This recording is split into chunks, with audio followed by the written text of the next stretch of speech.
Marcus figured that out. Thanks, brother. So I think the CFUs, I think the chief science officer at Medicinal Genomics, I listened to an interview about his point of view on this, and I think he's right on by saying that we just don't have the right testing protocols to be able to call out the good and bad microbes. So therefore, we're grouping it all in, and we have this really misconstrued and misunderstood CFU count that really is there for, and if you talk to regulators, they don't really understand it themselves. So, and then we as hash makers and growers have to deal with this because the plant loves, the biome loves all of that bacteria, right? So it's really hard for us, and I think, it's a big conversation moving forward that I think we should all be more vocal about because it's radiating cannabis is just it's insane. I don't even I feel like we have to hold people to the flame that do that. You should be able to put that right on the front. Remediated cannabis and see how many consumers buy into you. You know, like what are we Dude, are doing you here? kidding me? I You was could put watching a homie botanical even for terpenes. Go ahead, Nick. flowers Yeah. in Illinois. He's struggling, he's having to cure it shittily and put it out on the market, just due to those laws. So even from a flower perspective, it's not a good look.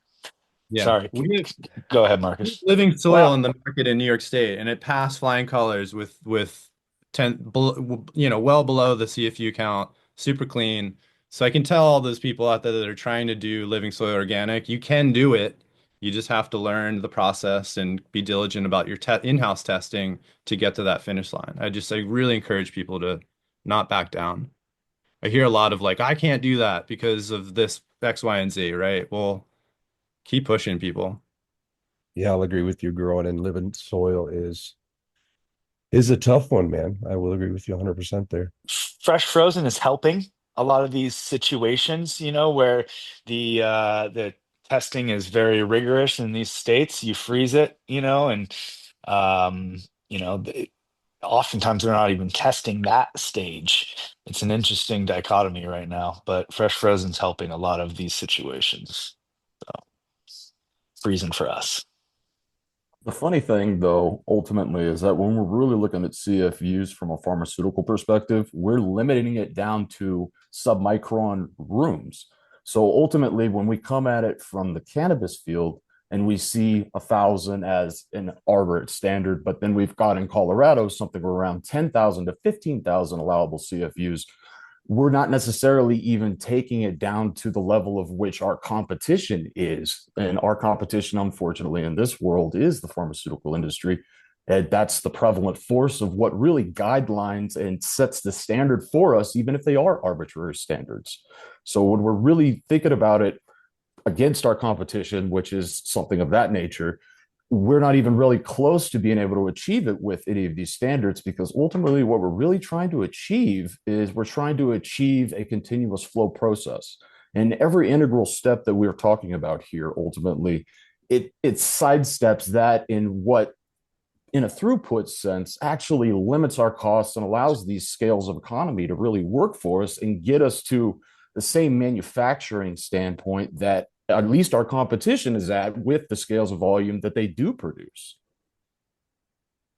And to add to that, just as an instance, one of the facilities that I worked for failed for Eagle 20. Jesus. And Eagle 20 has never even come close to the facility. So, when we talk about making sure that we're clean, um, yeah, it matters big time. We still can't figure out where the hell the Eagle 20 came from. One of the more Well, interesting, sorry, go ahead.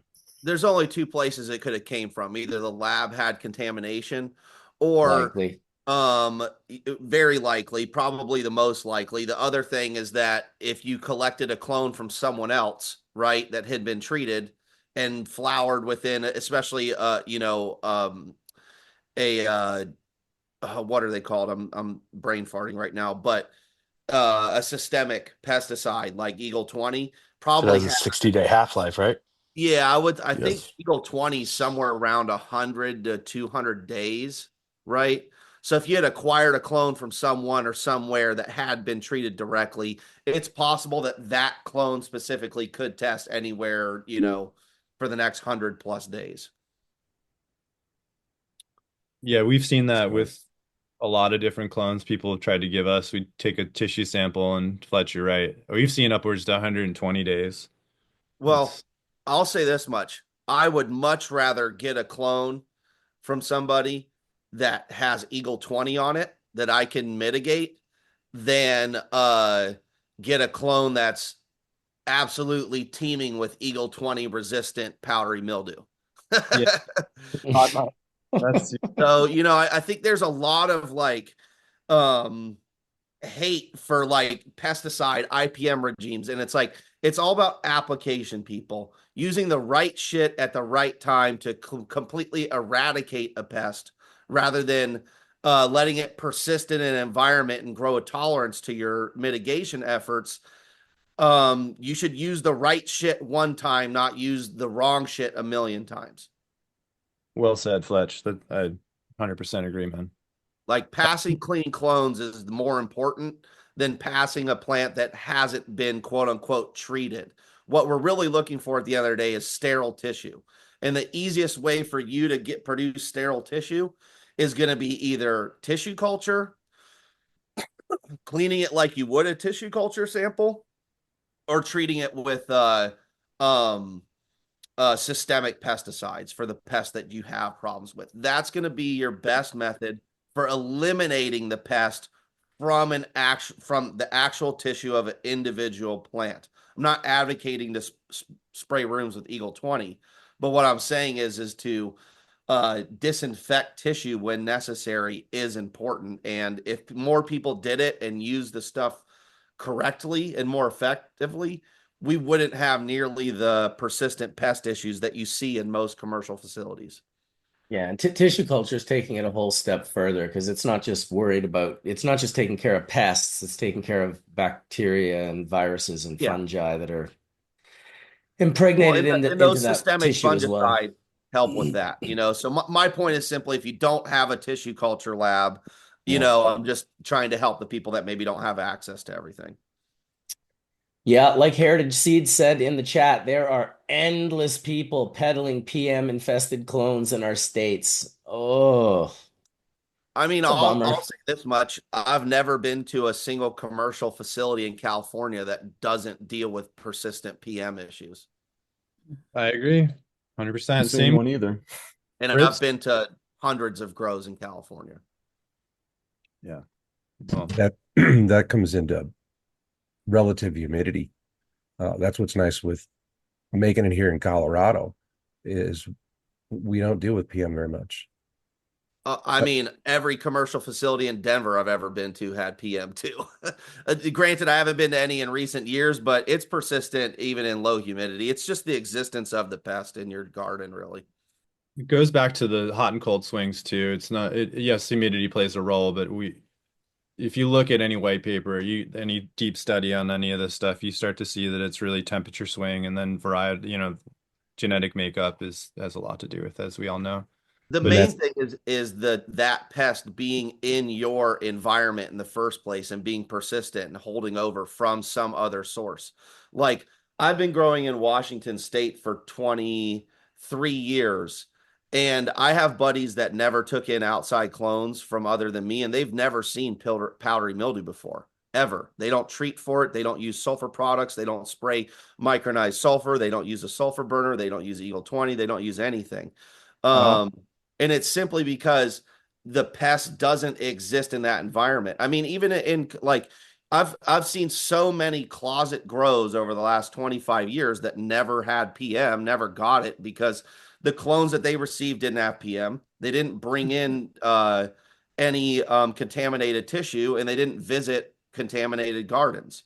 So if you don't do any of that, your odds, depending on where you are in the country, but your odds of getting it are basically zero. And the only places I've ever seen get it that didn't have all the things I just described are places that have a neighbor that's a grower, So and here's a then question for you, cost from Fletch. their grow goes into your intake. What is your SOP when you leave these infected powdery mildew ridden Cali grows before you go back to your grow?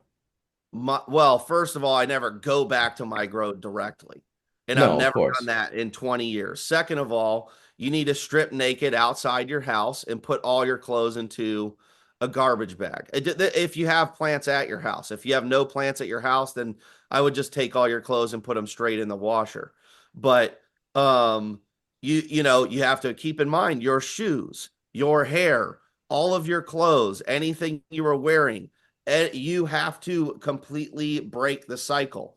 And all these people that say that like PM is a systemic um thing that you can't get rid of, a pest. That's not true. It's just they don't understand how to break the life cycle of a sporulating plant or a sporulating fungus. It's difficult. It's not easy. It's very easy to transfer it. And it's again, it's like I said, instead of like picking up a book and reading about a lot of this stuff, most people just start making assumptions and then posting it online and then trying to create a following out of all this information they think they're learning. But the 95% of the stuff in the cannabis space has already been figured out in the commercial agriculture space. And there's Yeah, plenty of papers about the application of all of this stuff from Okay. other industries that are easily searchable on Google. So it's just, we just have a lot of misinformation in this industry because of the financial benefit of getting people to believe you. Yeah, well, I wanted to chime something that you just said was really struck me hard is like the idea of powdery mildew actually being systemic is literally bro science. It's not real. It's not systemic at all. It has a hook that hooks into the plant tissue. And when you clean the plant surface off, you don't experience that hook, but that hook is inside the you have to, as you said, you have to learn about what species it is. What are you fighting? How are you going to attack that? And you have to go read about it. And there's, as you said, I'm sure everyone on this panel does this. We externalize, we go out and learn and see what's out there to kind of bring back in to learn about. And everything out there. I mean, when we were fighting years ago, we fought broad mites and had to learn about their life cycle. That's the first thing we did. It's like how do they hatch, in what numbers, and at what stages are we supposed to do what? And it's all there. So I think that's something that should be taken very seriously for any home grower because you shouldn't be having these issues, as Fletch said.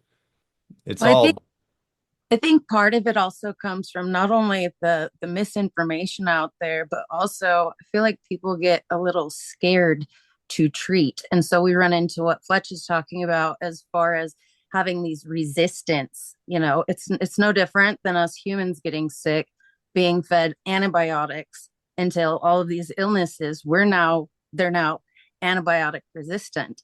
So I think when people, in the beginning, I mean, from people I've spoke to that reach out is like they're very scared to actually properly treat it. Like, what is the dose that I can give them? So, as opposed to wanting to go a little too high of that dose, people are going under it and they're just slowly feeding it to these things. And so they are getting resistant. Um, so I think just, along with the research, like make sure that you're following that research. Like if it says to use this amount, use that amount to start, and see how that does, rather than not underdosing of things, creating that resistance. Because God, I've had quite a few different places that I lived in that depending on the area, the same thing happened, but I would get this resistance to all these different things. And it's just so aggravating because it's like you can throw everything at it and you know until you do actually go in and tissue culture it and clean that out and sterilize the whole area. We're talking like corners, cracks, fucking lights, vents, like everything. Yeah, it's really challenging. So yeah, definitely make sure to do the research and find that proper dosage and use that dosage and the time frames. Like if Cross something says, contamination.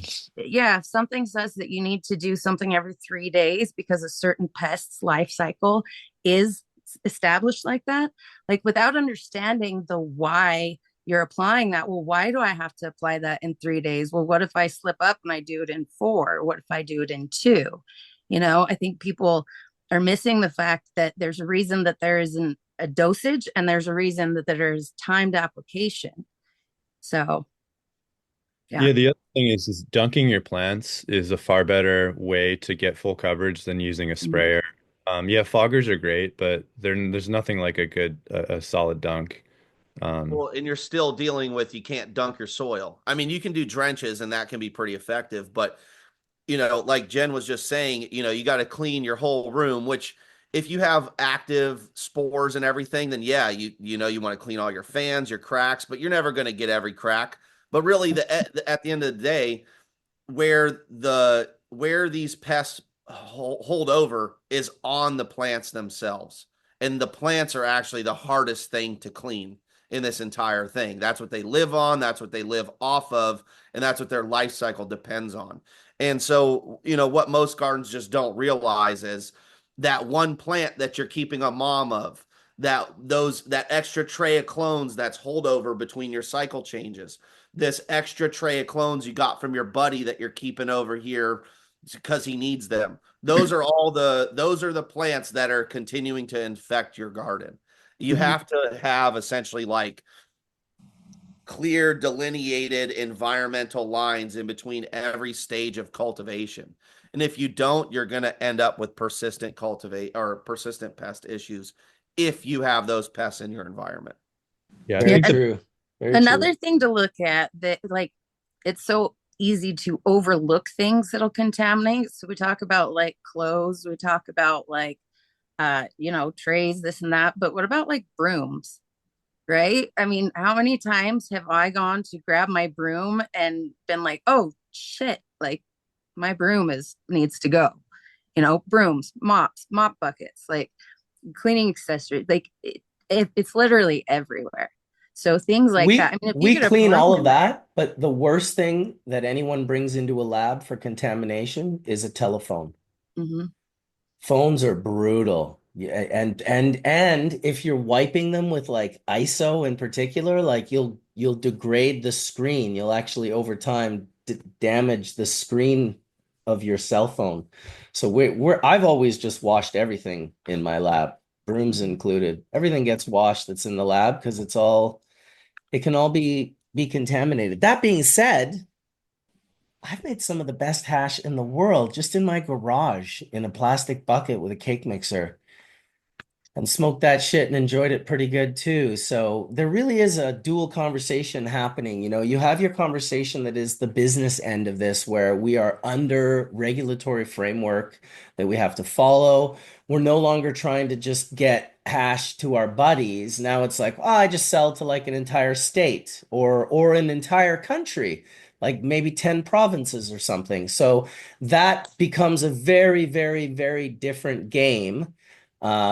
The commercial hash production game versus, the making hash for yourself for your own medicine. So I kind of want to bring it back to the roots. We got up there for a while, close to where the suits hang out, actually. But to bring it back down to the roots, I'd love to hear from Aaron because he's a real like rootsy hash maker. He's, grown his own oh shit, did he leave? He bounced. Oh no, there he is. Nope, Shit, I'm here. I was like, damn, did he go? I did a weird thing with my setting recently where if the video's off, the person completely disappears. There's no blank screen with like their photo or their name on it. And I don't like it. I'm gonna be honest. I'm like, damn, I can't see people on the same level. But yeah, I'd love to bring it back to some hash making on that roots level, dude. So why don't you walk us through your process? You're always making fire.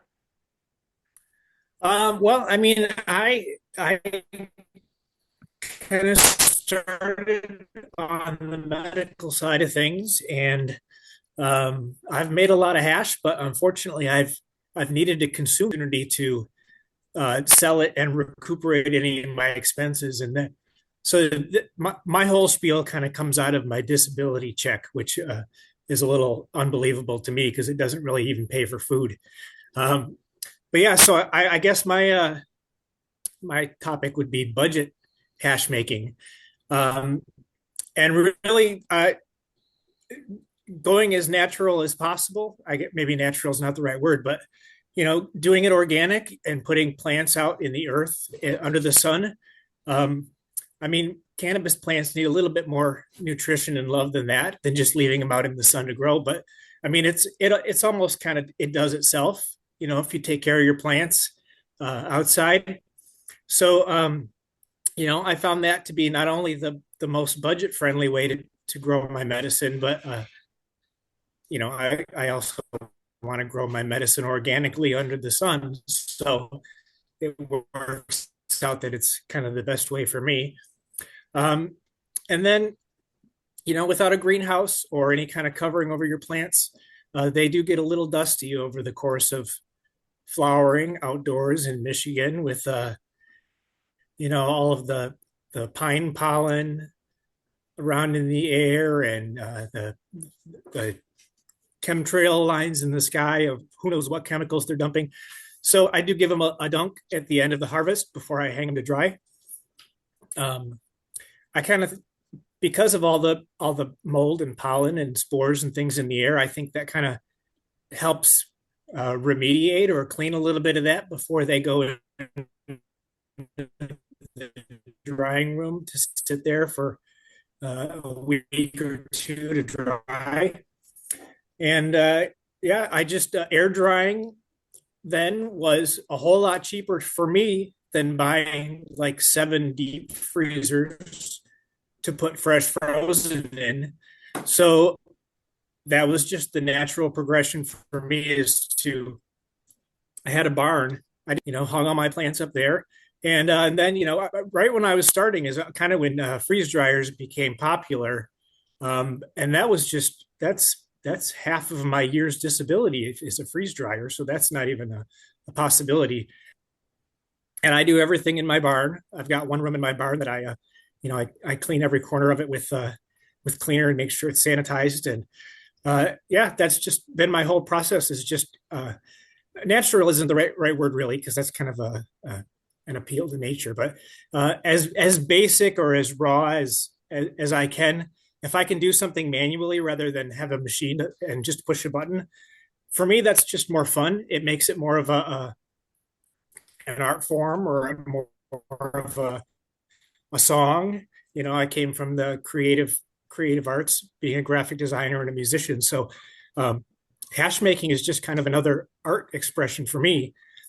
So I like getting my hands dirty and doing everything manually. Oh yeah, dude. Well, you're always making the fire, that's for sure. You can check him out at Heavy Icer X on Instagram.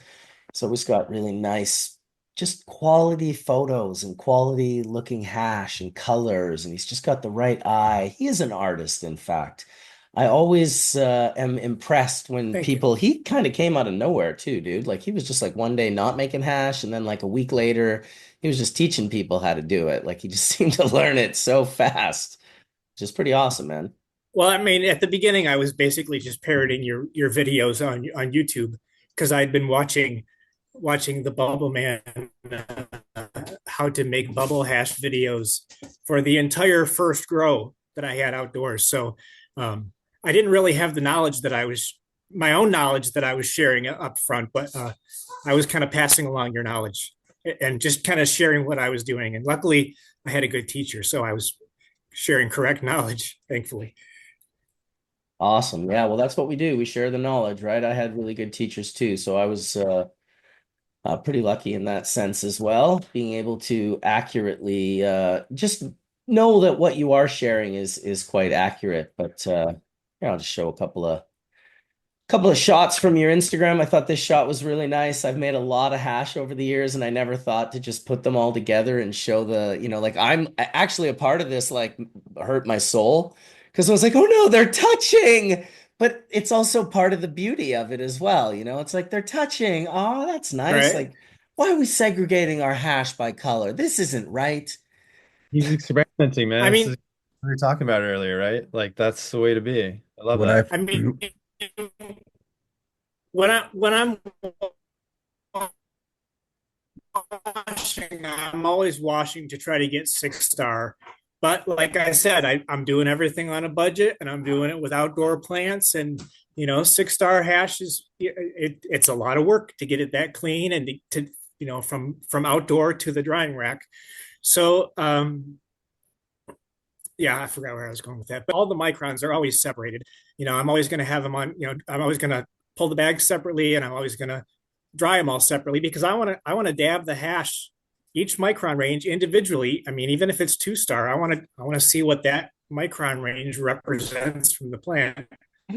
Um, and then if I get 6 star from one, I'll pull that out, and that'll be my beautiful 6 star. But um, once I know everything is a really nice, solid, melty 4 or 5 star, but I don't want to dab 4 or 5 star. Heck yeah, I'll mix it all back together because it was way easier to rinse the hash clean using all the different micron bags than if I had just caught all of that hash.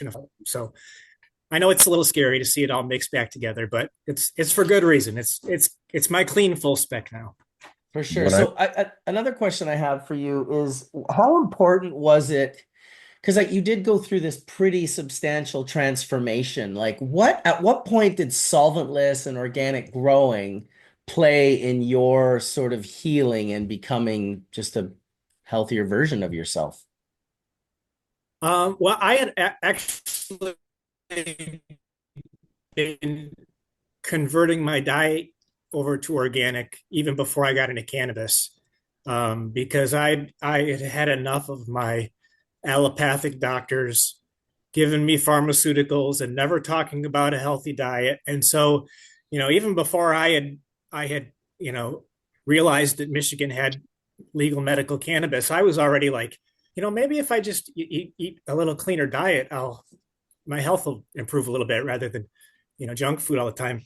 You So never really, I know. came into cannabis, right from the beginning, wanting to have organic cannabis, and that was nearly impossible buying at dispensaries back then, which were kind of gray market. They weren't even legal dispensaries back then, and there was nothing organic, and it was kind of scary stuff. So as soon as I put a seed in the ground, I was doing it in what did they call that? The TGA's subcools super soil mix. That's what I planted my first plants in. And they were TGA genetics too. You cut out for a second there. Worse. You Yeah. were cutting out a little So bit, but you cut really, out the worse there. organic stuff was from the start. And I was just saying, it's really been organic from the start.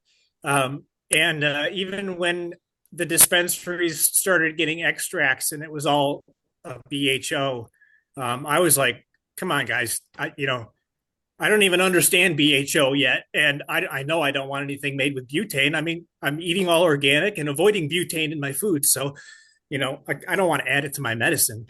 And it really, I didn't even get to try bubble hash until I made my first bubble hash. So, From your when you own go to those, plants? when you go to those lengths, I mean, I had tried I bought a little bit from other people. That there was a year between me running out of disability settlement and starting my own plants. So Michigan Made Melts is a Michigan brand back then. They're still around, doing work, but 10 years ago they really helped me out because for a year I needed meds, and they had meds, and they were learning about freeze dryers back then. And so I did get some of that hash, but really the organic and the air dried and all those steps, basically what I consume now, I had to make myself to try, and then that's what I've been making ever since for 10 or 12 years now. Very cool, man. Very cool. Thanks for sharing that story with us.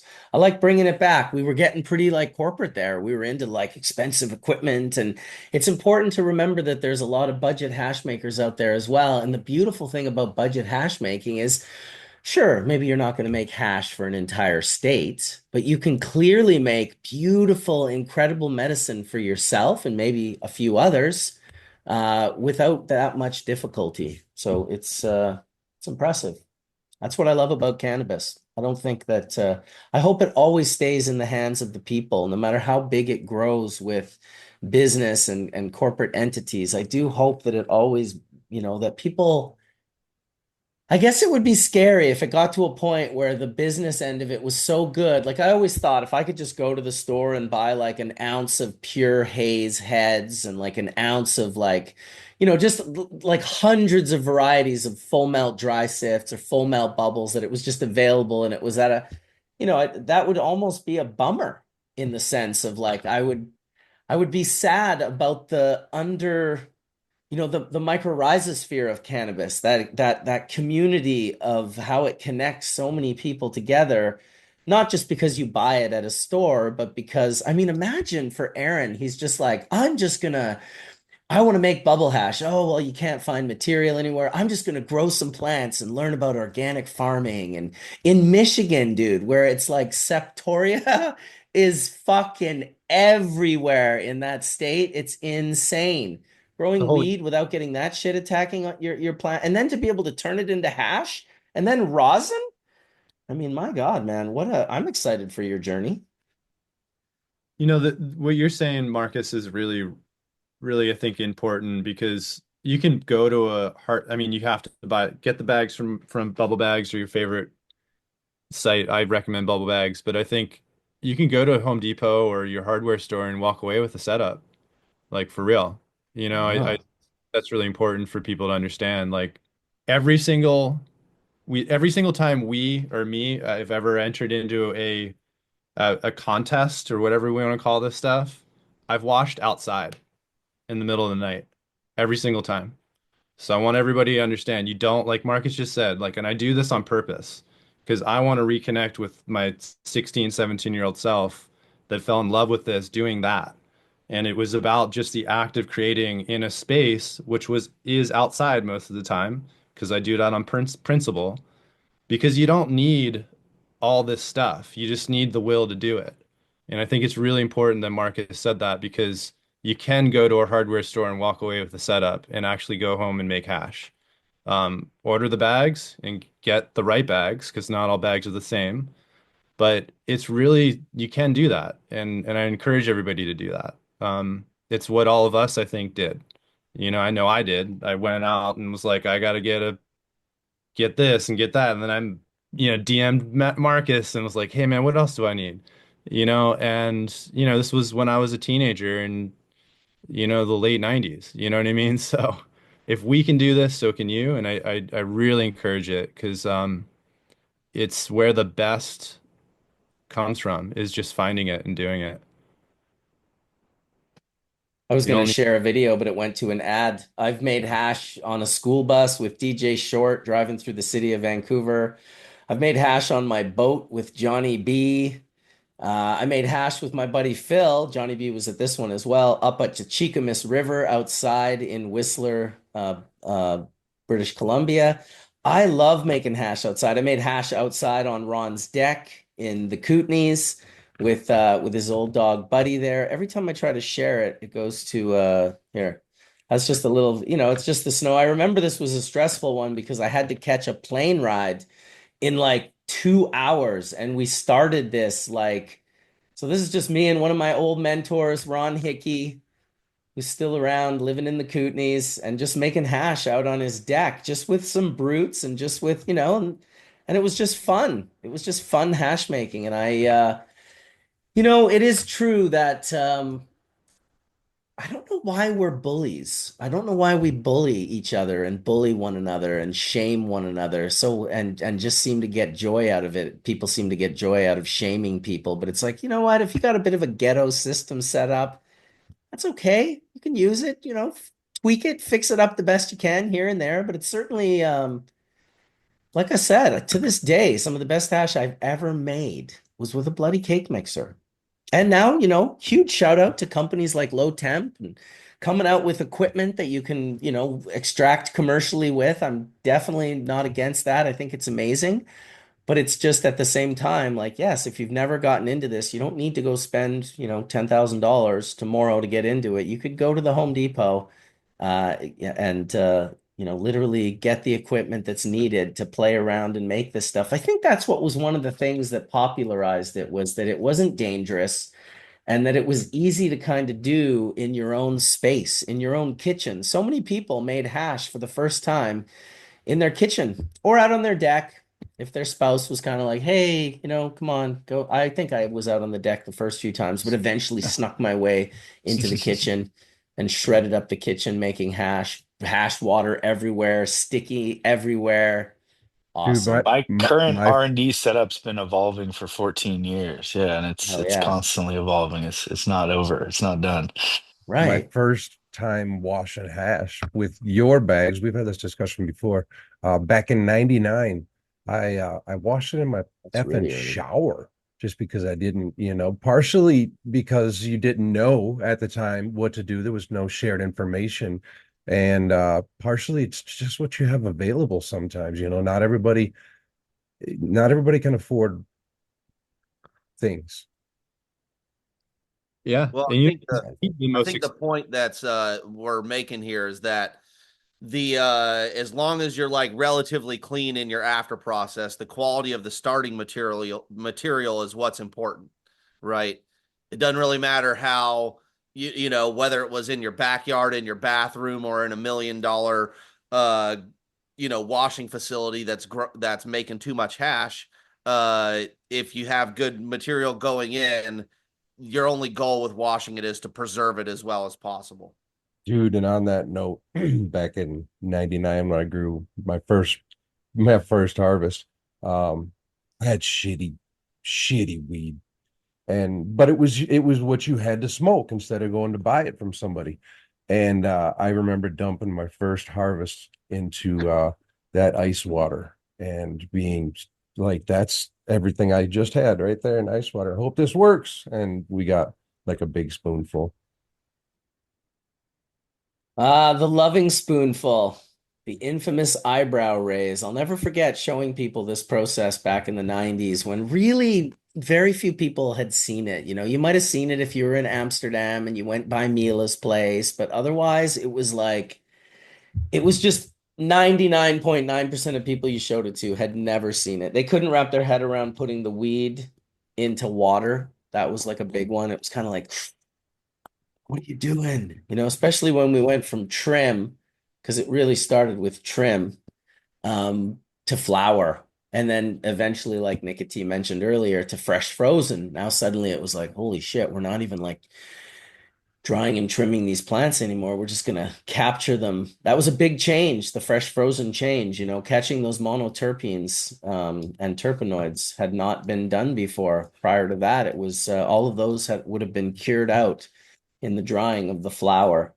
But yeah, kind of like probably in history, it might have been the first time we started really inhaling those compounds into our lungs. I'm sure Unless farmers had done it in the past just because they didn't have the room to dry it, but mm, that the internet didn't exist or social media, they weren't on social media. But really, our reason for it is we had some plants herm out on us at day 50 or so. And I asked my partner, I was like, yo, can we play with these, because they're about to fuck up the grow. And we were able to basically take them down and process them fresh. Processing these plants fresh was very unstable. It just stuck like goo to everything. All of our tools, our bags just got gummed up. And, I called it bubblegum tech where we couldn't push it through a sieve. Um, and so we were like, well, how do we, now we didn't have time in the night. We were doing this all through like the middle of the night. And we're like, well, how do we save this? And how do we make it more stable? And we ended up just freezing it. And at that time, we were freezing it with big stalks attached to it because we were just trying to get it somewhere. And that's, I think, really where it stemmed from. Doing different methods, progressing your methods brings in introduces a lot more variables. So when you were talking about washing fresh frozen, you have to be in a cold environment, you have to be in a cold room, you got to be using very cold water. I also think it's strain dependent too. So like different strains grease down at different rates at different temperatures. So for instance, we run like a black maple. That's something that's going to grease down way faster than let's say, you know, a lot of the other genetics that we work with. So I think it's obviously cleanliness is a huge thing, but it's more or less like knowing your strains, knowing your like even the bringing it back to the freeze dryer, like different strains dry down at different rates. So like if you don't understand your resin textures and the flavor profiles you're working with, you're going to have a very hard time regardless of your setup. So whether you have the most sophisticated setup or the most simple setup, we started with 4 lights in a basement. So like, you know, you just have to get started, I think is the most important thing. And then besides that, like the passion will come with it, and then the quality comes with how much time it's like you get a direct correlation with how much time and effort you put in, and then the result that you get at the end of that deal. So, for us, I think that everybody just needs to figure out a way to get started.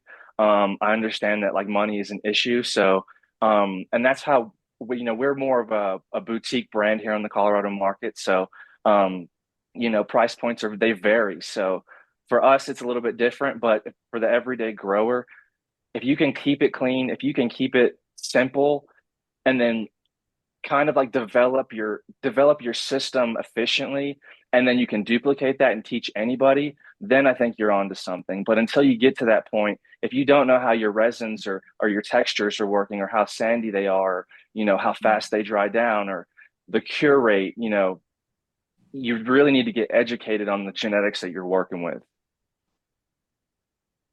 Yeah, nothing like experience to teach you about those things. Experience Variables, comes in very variables, handy. variables, variables, variables. Marcus found the 25 in Oh the first. my God, dude. The night that's so funny, that sock bag.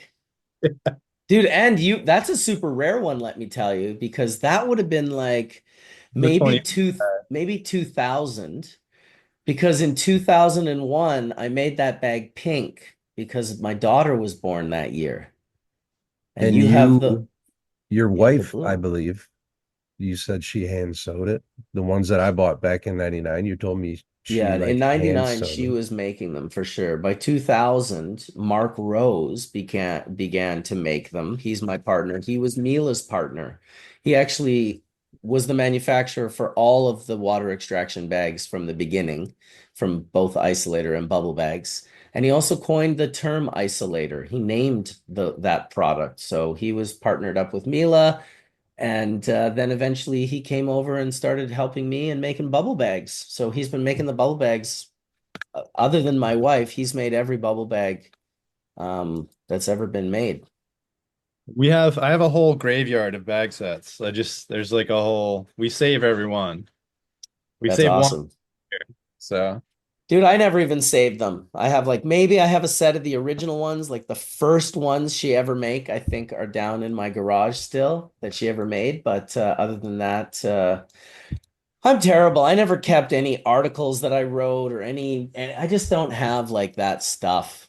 I don't we have got, my got a history. whole bins full of these things. So we'll have to get you some for relics sake, you Yeah, know. that's the one About the thing I only failed thing, at, having Sam as a mentor, because Sam is the master. He has everything. He literally has like collections of the most insane shit, seeds from every country he's ever traveled to. I just I'm not yeah, that good at that. I have very few relics, if you will, from the past, but one of the coolest ones that I do have, and it's a jar of Frenchies hash in the refrigerator back here. There's just a little bit left, and I will save that for as long as I can. Nice, dude. Frenchie hash. Should bring it to Spain. I think they're doing like what is it called? The Calabash hash, the event that they started with. Oh, look at that. Spain. Look at that. I just said Spain and then my wife brought me this. Holy shit, is that hot? Thank you, sweetie. Is that ginger lemon? Oh, do I have the best wife ever? Thank you so much, sweetie. You're the You best. gonna be out there, Mark? You gonna be out there in Spain? I'm gonna, yeah, absolutely. How about yourself? No. Yeah, I'll be out there. Oh, wicked. Well, we'll definitely have to link up. Oh yeah. Be nice to have a little hash gathering for Sam, not an event, no tickets, but just a little plan on, hey, we're all gonna just go here and we're just gonna celebrate and smoke some hash. Doesn't even necessarily have to be at a club. I think Sam would prefer smoking hash almost anywhere other than a club that was burning tobacco in it. Naturally, a lot of us, meet up for chillum circles at Spannabis, like at the venue. Right. You'll see Baba Co there, you'll see Yeah. Jonas Chillum with, the Chillum crew, and Yep. Duchess will pull Lucas. up. Yeah.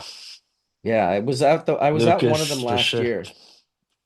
Just kind of an interesting question, I love Marcus. Luke. I'm In sad the Lucas isn't making chillums anymore. He said something. I Oh, think we should. really? A lot of the cats are like slowing down.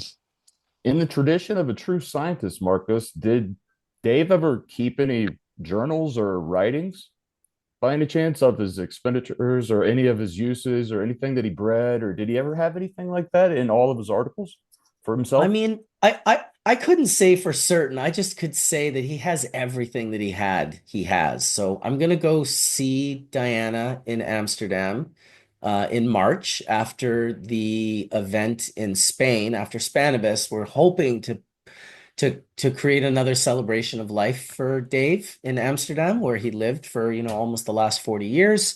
They had a really lovely one in California. I wasn't able to go. Some other people weren't able to go, all of his Dutch friends, right, that live in Holland. So we're trying to have one there for him. And I'll go and I'm going to stay with at his place with Ryan, with Chimera is going to be there as well. And I will inquire about such question because I think it's a good one for sure. I'd be absurdly interested in that, just to see his perspectives relative to all of his breeding projects at scale and what got him outside of what reasoning that he's given on Hatch Church for a lot of things that he's done throughout his history with cultivation and such and selections. It's just there's just so much internal knowledge that something like that generally a scientist would record in, those types of fashions. And not in a public essence of sense. It just is an intrigue as a scientific, you know. For sure. No, I'm sure there's some incredible stuff, and I'll look forward to going and seeing her and Ryan and just sitting in his chair, having a ball. I don't even know if I could sit in his chair. I got to sit in the chair next to his chair and just look at it. It's going to be overwhelming and emotional. Still seems so surreal that he's well, you know what? Even when I think, oh, that he's gone, well, clearly he's not gone because we're talking about him, invoking him right now. I always have to remind myself when my sort of selfish greed of, oh, he's gone, I can realize, well, no, I'll carry him with me for the rest of my life for certain. He gave me some incredible information, and as well, many, many people in the community. You didn't have to, know him personally to kind of know him. Put himself out there enough on church and in other platforms where he shared his perspective so passionately that we all definitely got to know him. Oh, Diana says I can sit in his chair. Thank you, Diana. I just don't know if I could. We'll see. We'll see. Archive with a nug. Yeah, dude, that would be kind of rad to be able to do it there with Diana from Amsterdam. That would be really cool. And like show some of the things that you can uncover with her. That would be really neat to be able to see that. He's got the most incredible collection, that is for sure. We've talked about it many times on here. He's the OG, inspirational hash man himself, dude. Static Sift. Like imagine Static Sift. Imagine he just like discovered that. Like he's so Sam. Like, of course, it's a perfect example of like how you don't have to invent something necessarily. You can just see something that someone else might be accidentally inventing, not even realizing they invented it. It could be lost. Kind of as like when you have there's I'm in a lot of mycology groups and people are like, you gotta, don't pick all the mushrooms, make sure you leave some. And then there's other people that are like, no, dude, you gotta pick them all. Like, are you kidding me? There's like hundreds of thousands of metric tons of mushrooms that go to waste every year. And so you have both of these sort of sides of the coin. Hmm. Some days I don't pick them all. I will say that there's been days where I've gone out and I've picked them all. It's the discovery process.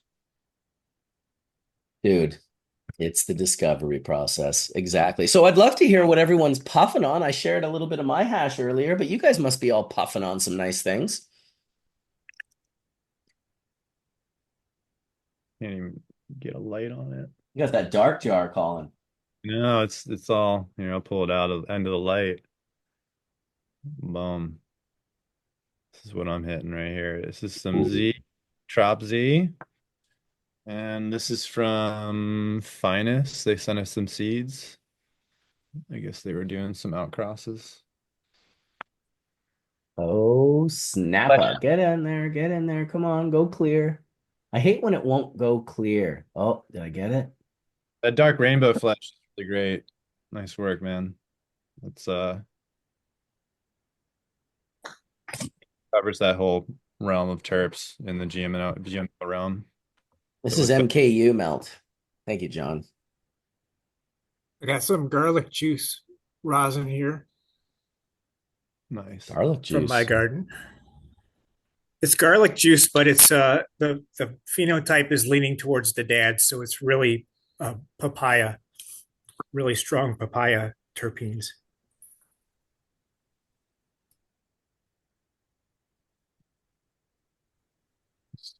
That is so dank. It's ridiculous. It's like the 2 second press. How do you press your hash? I just hold my finger. Some sour. There you go, Nika. Ooh. There it is. There's a time in my life, Nicotine, that I wanted to just kill that plant. In like 2008, I was like, I want I don't grow it something. at my spot. It does not like my environment. But hash loves my environment. It's dry as fuck here. Sour wants like deep, dark New York basement with fucking a bunch of mold on the walls. That's what sour wants. And fed hella chemicals. So sour don't survive well at my spot. But sour Once does soil though. We found that it's really hard to do well inside, especially when you don't have, like you said, the right environment. If it's too dry, man, good luck. It's just really Likes hydroponics. yeah, likes the salts too. But we've seen success in living soil with it though. But I have never ran and have no idea how to run a hydroponic system. I have grown in living soil ever since I started. Just what made sense to me. Mm. do you Hydro remember is on the like a lost art in today's world. The only people running like real hydro is wool, which is hydro, but it's not quite the same as like as many people because 20 years ago everybody had relatively small setups. So everybody was trying to maximize their two lights, their four lights, and hydroponics can definitely maximize your mass and your returns. And so there was just a lot more people with like ebb and grow systems and bubble buckets and NFT and all that stuff. And for certain strains, um, they definitely perform better. I mean, Albert Walker is a great example of one that performs way better. I mean, we'd have 6-inch NFT tubes and we'd have football sized Albert Walker nugs, and you won't even get a bud, you know, half that size from like a 15-gallon organic soil pot. Well, Yeah, that see wasn't that. some PGR bud. That was like full melt bubble Albert Walker too. That shit was like Oh yeah. super quality resin.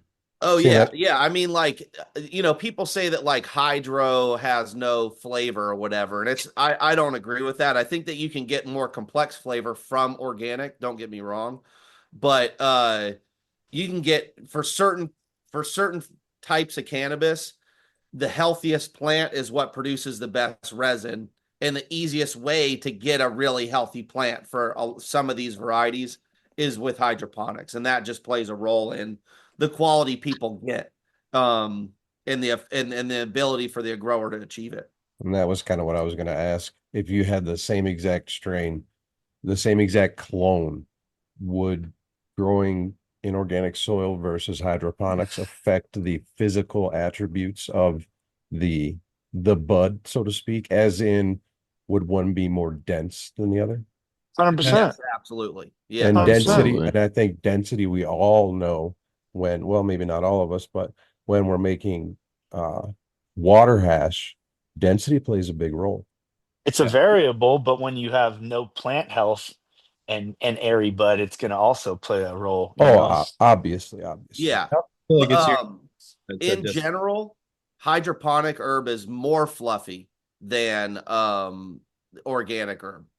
Uh, it like not like if you've ever grown like DWC, you'll remember how big the fucking buds get. They get That type of fluffy. absolutely Yeah, that type huge, of fluffy, but more and like and big they're brack super fluffy. and like I mean even back in the day, if you got an ounce of hydro, it'd stuff the sandwich sack right every time, and that was like unless it was like Bubba or some strain that does get really dense in hydro, but any kind of sativa hybrid, it'd be huge super silver haze buds that are as big as this, like that big. I Yeah, mean, what literally happened to those like big blueberry buds and the big NL buds? Why don't we see those hydro. anymore? That was all people doing flood and drain with hydroton and all that kind of stuff. And they'd have That those shit where big, I'd True like story. break the big root fucking, mats. yeah, Yeah. Yep. I'd break the support beams with the root mass and shit. I Dude, remember Yeah. that playing We were back in the doing it day. with Champagne, BC hash plant. It was you get like just these monster buds. I remember bringing Gypsy Nirvana into a room in early 2000, and he was peeking in the bottom of the room because it was kind of a secret little door you had to climb into.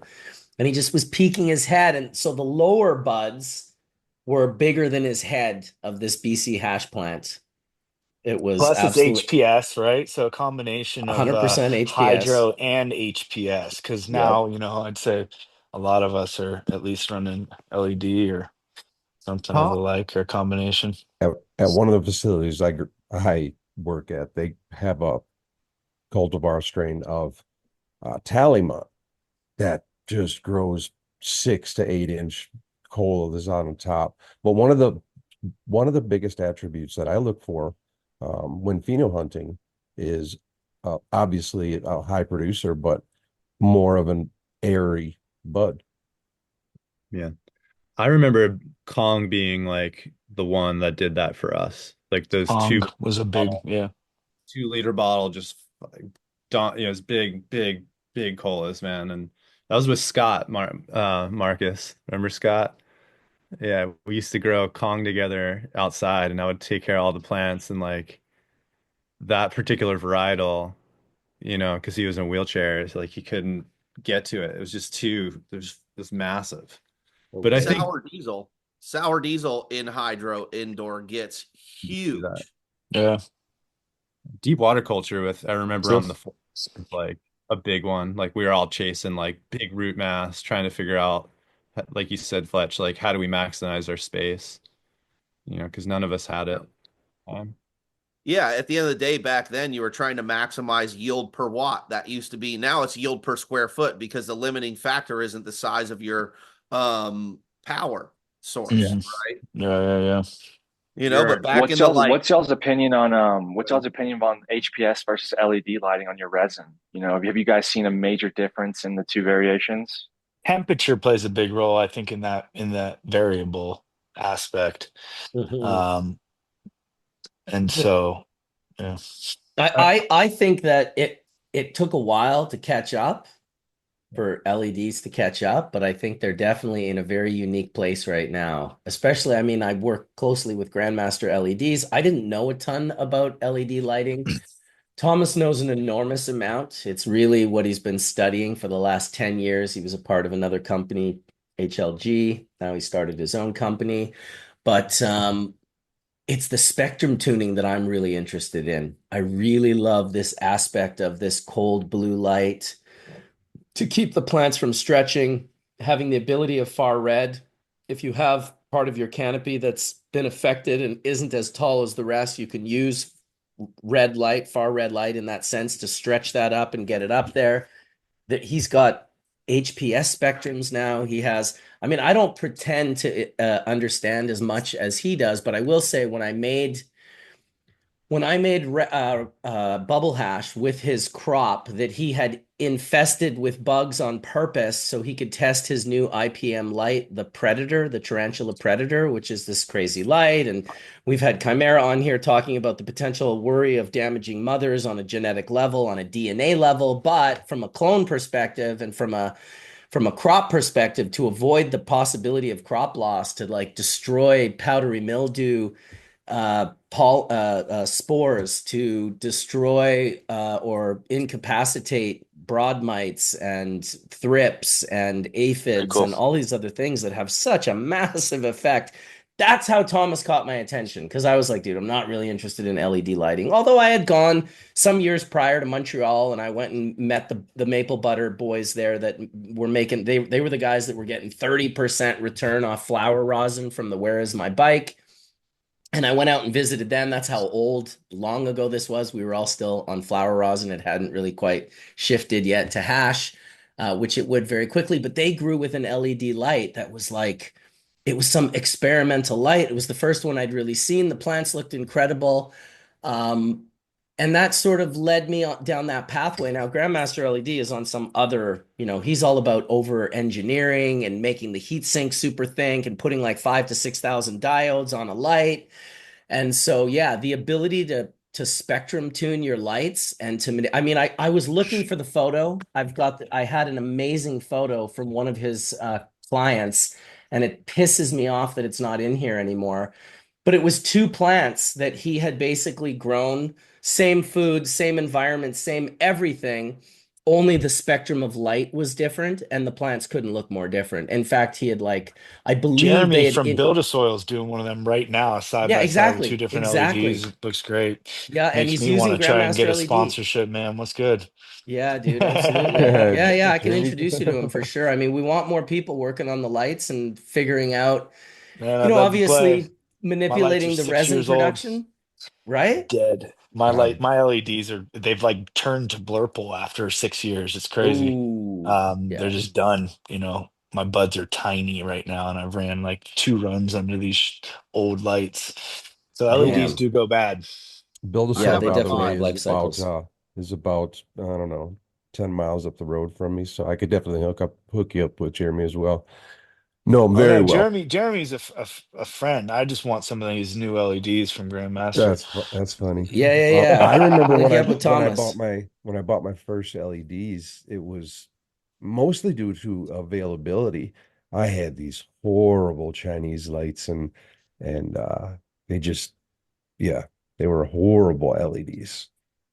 I think it's also your understanding of the environment and all of that in which comes with that, which is how the plant metabolizes everything, and it all plays a role in itself. And I think there's a big conversation there, but I think now, as Marcus said, people are just starting to understand LEDs more, and we're starting to understand the need of, I think Nicholas T said it, the environment. And I'm sure Fletch, you have some ideas as well to throw in here. But I got to run in a large facility, both LEDs and HPS, and I respectfully think they're both amazing. I think they both have great attributes. So if Thomas's light can do exactly what HPS does, I mean, that's a I no-brainer. I But found that photo.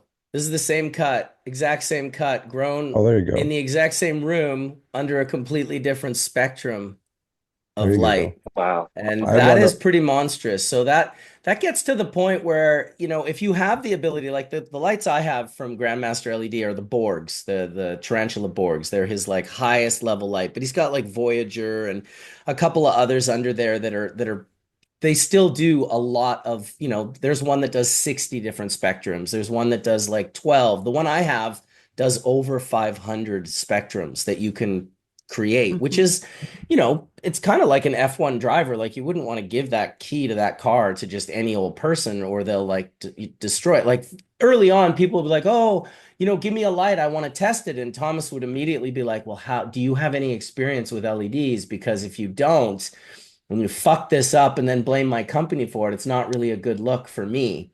You know what I mean? I want Yeah. to at least, I'll take it if there's something wrong with my light, but I I won't take, pushed far red too early on and like oh yeah, stunted everything. You know fucking what I rights, mean? Like dude. when I first got far red lights, far Right? red LEDs, you can yeah, really ruin some shit. I Absolutely. because I now grow I've been under playing the. with these tunables for 6 years and I'm still learning. yeah, Yeah. Oh, it's Yeah, I was gonna incredible. say I grow under And the the 6 year ago technology is not what it is now. So the tunables now, like what Grandmaster is making, are way different than the tunable that I have from 6 years ago from Austria or Germany. Yeah. Gotcha. yeah, I run the Science Dragon Alphas and they have tunable spectrums as well, but you can set a program. So it has a sunrise, it has, you can change the Yep. intensity, the colors throughout the day, and it has a Exactly. sunset. It's very cool. It's kind of above my deal, so I have somebody set it for me, but very cool. Yeah, Pretty I cool was pretty technology. blessed. I started working for Gavita around what 7 years ago. I worked for Gavita. So I got the full light training as well as understanding the spectrums was the big thing because nobody could understand, as all the LED companies started coming out, because it was right around when LEDs started getting big.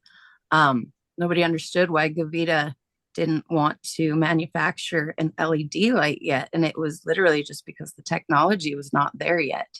you know. Obviously, since they've been bought out and disposed of. So now DLI, Dutch Lighting, has actually taken over. That's who used to own Gavita, but the technology they've came out with recently is amazing. As far as the programmable, they have it set to where you can actually program different quadrants, right, in the same room from a controller, as well as introducing the UVC light, which has actually been showing to produce higher amounts of resin, higher amounts of terpenes as well. So the Is UV it UVC or spectrum, did they use UVC. UVB?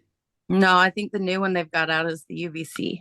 Okay, we use UVC, but as an IPM light, because I just introduced Thomas to Jair in Berlin last year, who Mm-hmm. it was the Gavita guy, who's now the Yep. Dutch lighting innovation guy. Yep. And he was showing us his new light. It was like a UVB light, his newest light. I think it was the UVC. Maybe I'm wrong. Okay. Maybe the new one is the I'll UVC. text him real quick because this is good to make sure that we Yeah, ask him Jeff, what on he you the- wanted on to. the you gotta right. hook a brother up with some programs because you Yeah. obviously know a lot more about spectrums than I do. Yeah. Could be really good at scale. I've used those. Also used several other companies. I don't even want to name them, but they weren't as good as those Gavitas. Yeah, I and think, when go before ahead. Gavita got taken over by Scott's Miracle Grow, Hawthorne, it was incredible. Like just the technology and the advancements that they had. I got to go do my training over in Amsterdam, and we got to tour all of the greenhouses. Amsterdam's the number one supplier for like flowers, and so we And got to go and tour all these. So this is where, you know, the double-ended lights actually originated, was from these greenhouses in Holland. And so the Dutch has always been very up on their technology, like all the different testing that all these lights go through as far as testing that spectrum, finding the differences. Absolutely incredible. and my God, does Really light cool. intensity and spectrum have a big Mhm. factor, plays a big role in resin production. Yep. And when we're talking like HPS versus LEDs, I think a lot of people like don't really understand the difference in how those lights actually uh, apply different situations for the plants. So, for example, rather than the heat coming off of the bulb coming down, right? The heat's actually dissipating off the top of the ballast. So when people don't realize that they actually need to compensate for that heat loss alone, I mean, just the VPD alone, the way that that adjusts, because you don't have that heat on the leaves aren't transpiring the same. So you're getting differences in humidities. That's why a lot of people are needing to add more humidity when they're running the LED lights because their plants are not transpiring the same. And so you have to supplement that. Same with the heat. Like there's reasons that HPS have different effects on plant, and it's not just the spectrum per se, but it's even just the way that the light is applied to the plant and that heat distribution. So LEDs don't actually run cooler. They just run differently so that that heat is evaporating off the top as opposed to coming down from the bottom. So Um, I heard from Jer. He yeah, said, we're both right. He said the full spectrum is A and B with a little bit of C. And got welcome to it. Thomas from Grandmaster LED, who just popped in. He must have, his ears must have been burning. You heard us talking lights. That's what happens. Someone said UVC. Yeah, How's it going? one thing I Okay. want to just build off of really quick that Jen was saying is that the effect the type of light you have it has on your environmental parameters. So one thing that a lot of people say when they switch over to LEDs is you know you need to run a higher temperature and a higher humidity, right? Well, unfortunately, that's bad for your terpene production for a lot of strains or retaining those terps in your plants. And so you know, back when we were running HPS, if you had a room that was flowering and it's like 82 degrees, 83 degrees, you are cooking your weed for sure, right? With HPS, especially in a basement or something with a short ceiling. Yeah, that's what's tough out here, like I was touching on earlier with the relative humidity. Unfortunately, location forces me to add humidity to my room. And because of the location of my grow room, it forces me to add heat. Yeah, exactly. And some people need the heat from those lights Just to add more help plants, Pedro. stabilize their room parameters as well.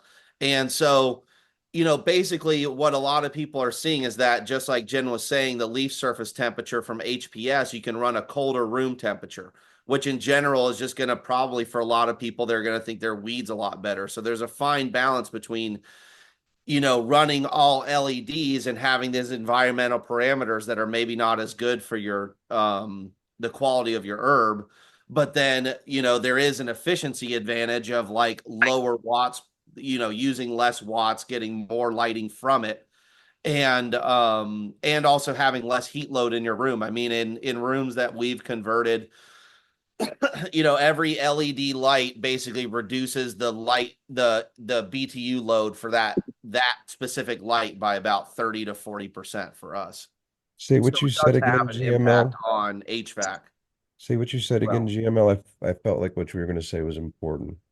Well, no, there were a couple of things. So the first thing that I was going to say on just what he was just mentioning, I actually like when I first got into LEDs, I was told that it's got to run about 5 degrees warmer. But after all my experience, I actually think that you actually just you want to actually just match the surface leaf temperature from an HPS room or successful room, which is usually adjusting the ambient temperature by a couple degrees. But in a lot of cases, depends on where your ambient temperature is mounted, like where your thermostat is actually mounted. So that's the one thing I wanted to say that. But I just wanted to touch on the one light that you guys were talking about. I'm on the DLI website. I have pulled up their UVC light or their UV light. I'm looking at the SPEAR report that they are showing, and there is absolutely nothing that shows after below 300 nanometer, and UVC is 100 to 280 nanometer. So I can't see any in the SPEAR report that he has there. But he's saying, you should ask him what percentage Which of your one is inventory. that? I'm on the DLI. It's Like it's the Jared's T. light?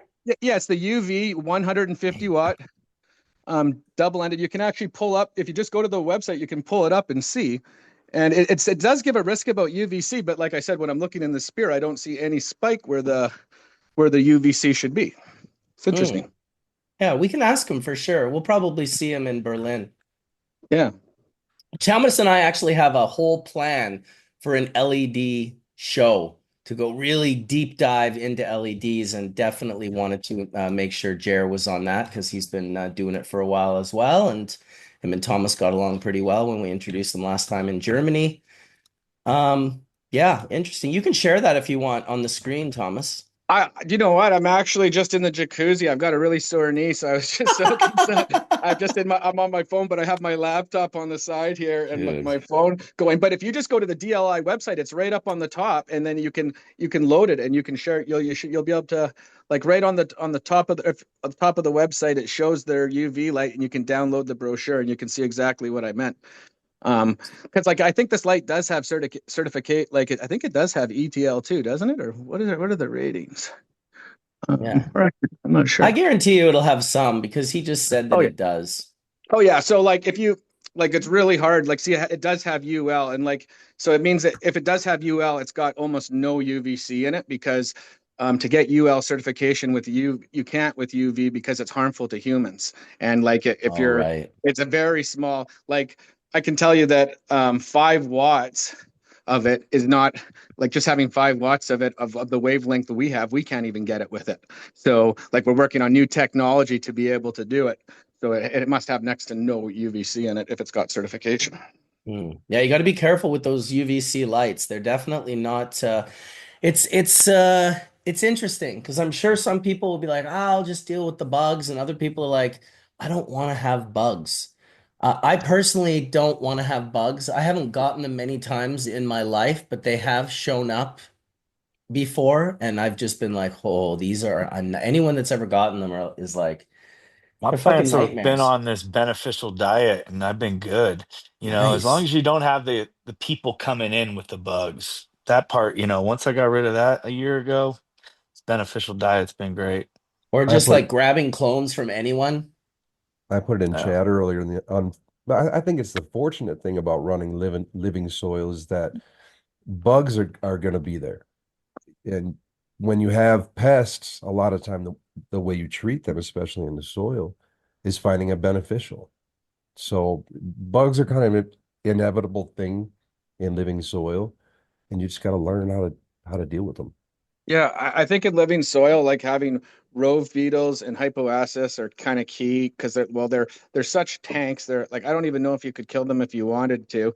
And but the rest of the predators that go around the plant, what we have seen is that using the UVC light for 5 minutes has a higher efficacy than using a whole bunch of predator bugs from what we've seen. So I really think that predator bugs are going to die out.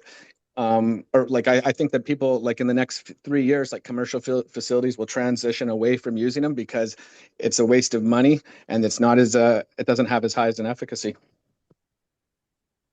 It's certainly Like you, expensive. yeah, Yeah, well, just using they like are essential definitely oils. expensive. Oh, Like no I don't. problem. A lot cheaper than having issues though. Like for me, I actually True. don't really spend too much money on IPM other than like the $120 every 3 months on beneficial bugs. That's my only IPM cost right now. Mm. So I'd say, and I haven't had issues. So it Well, actually and becomes I cheaper. think with any IPM, it's also a matter of applying the right amount of those bugs. I've been into some grows where they have introduced too high of a population of the beneficial bugs, and now they've literally just swapped their problem. So yeah, the damaging bugs are going away, but now there's such a high population of like rove beetles, for example, that they've now just they might as well have kept the other bugs. My So Yeah, problem is noted. I macro photographed bugs and saw them pissing and shitting on the plant, and I was like, I don't like that's not medicine. That's not None of my medicine. bugs go up the plant. They all stay in the soil, in Nice. flower. None Yeah. of the bugs that are Yeah, in that's flower go up the stalk at all. They don't want anything to do with it. They're just hanging out in the soil and on the rim of the pots, basically. yeah, that's kind of Yeah. what I was going to say I is think. that Oh, sorry. that's okay. What I was going to say is that a lot of the bugs, the pests in living soil come from the soil, and most of the not a beneficial that I know actually climbs onto the plant. They just dwell in the soil. No, there's a lot that go on to the plant when you're dealing with like russets or broad mites, like the different beneficial mites that you get. Like we actually attach those satchels up towards the top because they do go into onto the weed. They're basically going to go where the bugs are. Like they're going to go where the food is. So depending on the type of bug you're working with, if it's bugs that primarily habitate in the soil, your bugs are going to stay towards the soil because that's where their food source is. You You mentioned know, timing, like so I just don't yeah. use any of those bugs that go up in flower. I'm Mhm. using only, the really the only one that kind of goes up is the Orishi mite or what is it? Aureus. Aureus. The Aureus. Aureus mite is like the only one that really wants to go up, and I only really use those in veg. I don't need them by the time I transition. Mhm. They don't In like flower, to transition. Huh? oh, I was going to say Aureus actually, and this is something I was pretty upset because before when we were getting into developing the UVC, we actually talked with every major predator like company that had predators, and we did a whole bunch of experimenting. And what I found is people are selling Aureus for in flower on a 12 and 12. Well, they need 18 hours of light to stay active and be eating. They go into I forget what Yeah, the that's word why is, I but don't I don't use them in flower. They die out by yeah, flower.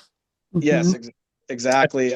We actually experimented too, like with thrip infestations. We would buy Cucumaris, Swirsky, Crazy Hmm. Mite, Hypoacis, and Aureus, and we would order 4 times the amount, and we could not touch the infestation. I, That's what Really? was like, That yeah, but like we could not beat it. Like they Oh would man, still the stay alive. Oreos are so aggressive. I would love watching them eat a thrip. I I Mhm. guess this is one of the good That- reasons that we wash our hash so well, huh? Got to get that poop out of there. Get it out. I just don't use the poop in flour. I haven't needed to. Take care Beneficial. of them before the transition. Yeah. Well, and that's that preemptive strike, right? You don't want to send them into flower in poor condition. We've experienced a lot of trouble with getting, from a commercial perspective all the way just like to home grows. They come dead. Like I've had a lot Oh, of you got things. to put them out on some Yeah, I white mean, paper to look. you look at them under a microscope and they're all dead. I stopped working with Arbico because of that issue. 100%. Mhm. Um, I didn't want to name I them, haven't but I there's haven't a had any dead bugs since I've gone over to Beneficial or Yeah. nice. Well, Insectary. They just they got, also have like They have like Sorry. feeder mites that they put in with them. So maybe Arbico is not actually including those feeder mites, which are, what the bugs are eating before they can get to your bugs. Right. So when you get like beneficial mites, there's also another set of mites usually in there, which are the primary food source for those mites as they're growing the mites, breeding the mites, and then sending the mites. And I actually noticed in one batch that I got that these little feeder mites were a fucking mess. Like they were everywhere. And I had to call the company and be like, what the hell is this? Like, yeah, so company is a big thing. You got to find a good supplier for those. Hmm. But I I, think what I was going to get at with Grandmaster LED, I think you touched on it. I think at some point when the population is too great, no beneficial is going to help you. I mean, we've seen it at scale. We've seen it in a lot of respect in even smaller grows as we came up. So I think it's IPM management, as Jen just said, is very important to the success of your hash and success of your flower. And all of these things together need to work in cohesion towards the end goal. And you start at 100%. Every point gets knocked back every time you do something until you get to that end. So it's It it should definitely be a preemptive strike. yeah, and be part of it. And these sachets, man, like you just have to be careful. And Swarovska's Chimeras, I mean, there's a you know there's a lot of different types of mites, and I recommend not just buying one type. Buy three at a time, and let them make sure they don't eat each other. But Well, and to you know, add to that, Colin, like make sure that you're actually contacting the beneficial supplier because they're going to be able to help you diagnose. I mean, we're just throwing darts in the air if you're just trying to assume what bug you possibly think you might have. And then when you go through, you can see numerous ones and they have the list of them and they'll have the parameters that they need to live under. Like you were saying earlier about, they need like 18 hours of light cycle or dark cycle. Like you yeah, got to look through these and be able to stagger that so that you find one that's here and one that's there. But self-diagnosing with that, I recommend actually call the company because, you know, um, again, like if you have the wrong people running LED lights and then bashing the lights, right? The same thing happens with everything. So if you have the wrong beneficial insects in there, they're not going to do what you want them to. But like assumptions that we make off of very small abbreviated, like this is what this bug is, this is what it needs, like definitely reach out to these companies because they're more than happy to talk to you and try and help. I know a lot of them you can even send in a sample of your bug and they will identify it for you to get the right beneficials basically prescribed. yeah, and there's a lot of, as you said, there's a lot of different ways to get there. Green lace wings, maybe the right choice for white flies and things like that, over top of a lady, a lady or a beetle. Yeah. Um, I mean, personally, I'm loving the idea of the Grandmaster LEDs taking care of pests. Like, it, oh, Yeah, don't sorry, I get didn't me mean to. wrong. I'm open to it.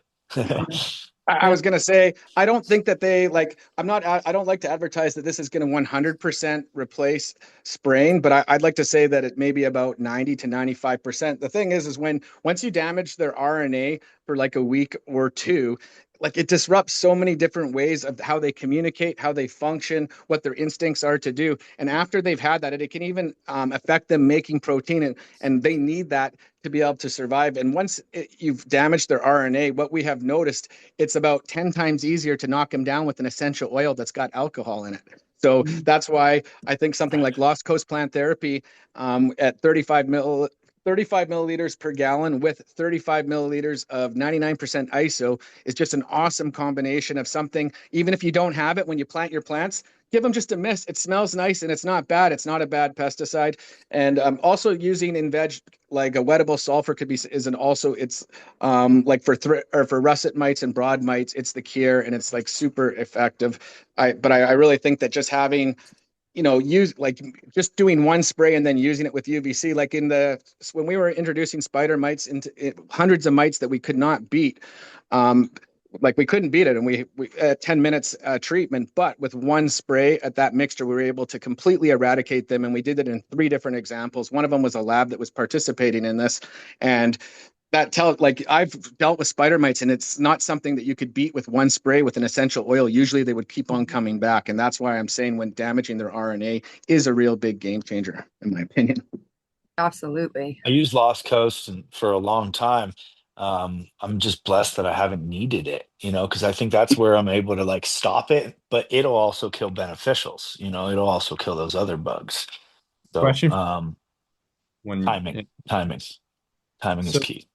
if the lights are disrupting the actual, broads or whatever russet, is it going to disrupt the beneficials as well and do the same thing?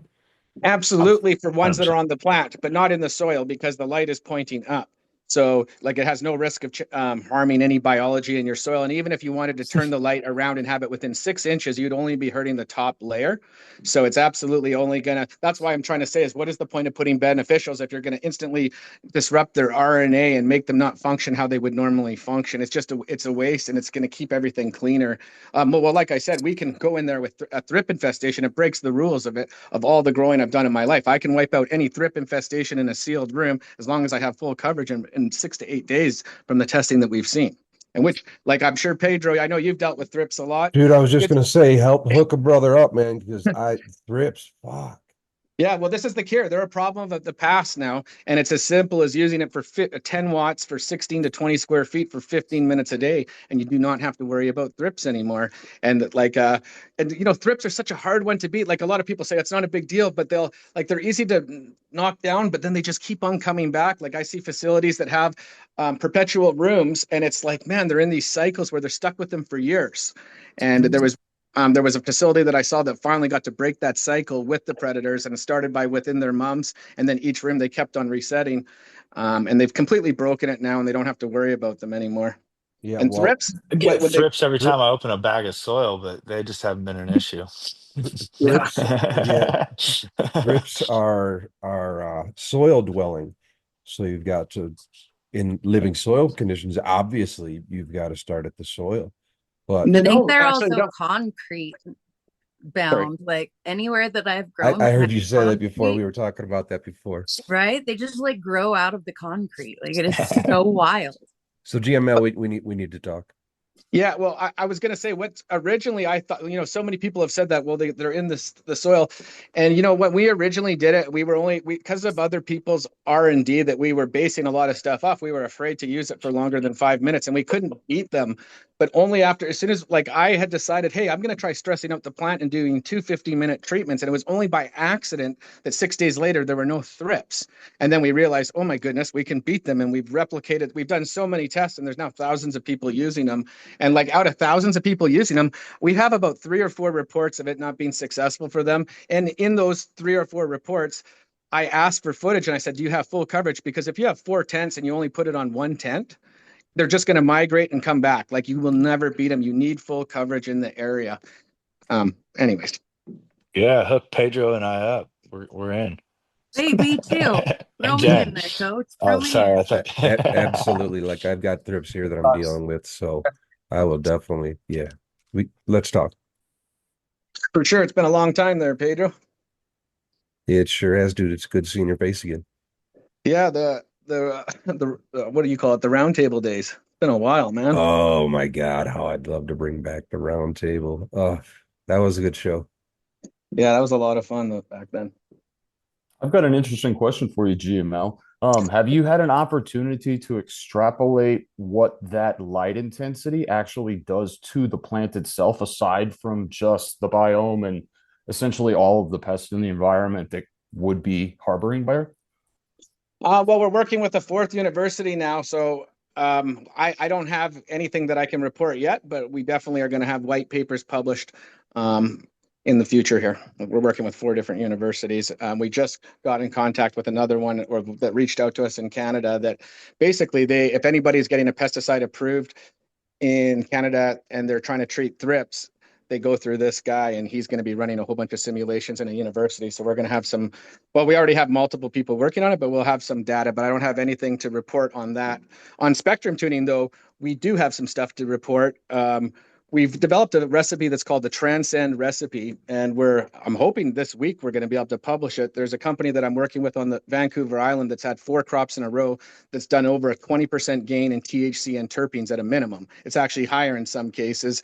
And these are with 2 different cultivars that they have data running at 20 different crops previous. And they're also exporting to Germany and Australia. So they're not just using Canadian labs. Like these THC and terpene numbers are being verified by everybody knows German labs. There's like some of the toughest labs around. So it's really exciting. It's conclusive, basically, that basically the ability to use Cool White is just it's a game changer. Like I a lot of times I reference Cool White as metal halide, but it actually has way more blue than metal halide and way less red.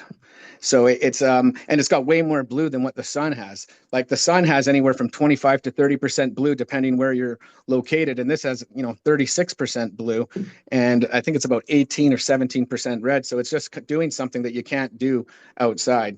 And we're just seeing the benefits of going, just being able to have your internode spacing, tightening, keeping your stretch down, and at the end, reintroducing the blue. Also, going from warm to cool seems extremely beneficial, and that people are just smashing COAs. The one person that was doing that has all that data, they didn't even want to share it at first. They're like, they have such a competitive edge right now. They're like, hey man, this is like, they didn't even believe. They're like, did I screw up? Like on the very first test, they're like, how is this possible? And I finally talked them into sharing the data, and yeah, we're really excited about it. I just love the idea of resin, different ways of growing resin and being able to test and see what I like. I know at this point in time that living soil seems to pretty much consistently be something that I love. That being said, I have certainly enjoyed resin from plants grown a whole variety of ways. What about the rest of the panel? Living soil or really open to whatever is the best flavor and taste of the resin that's put in front of you? The younger me would say it has to be a certain way, but over time I've learned that there's a lot of different ways that different individuals can approach a medium, and they may be more adept to one over the other. And sometimes it's just the way it is, and what I love to aspire towards is organic living soil, but sometimes people will impress me with their cocoa grown herb. I mean, I'm not going to sit here and say that you can't do that well. So I think for myself, just speaking for me, I think it's about the journey that you're on, and how well you're you're expressing the things that you're learning through the art form of growing cannabis.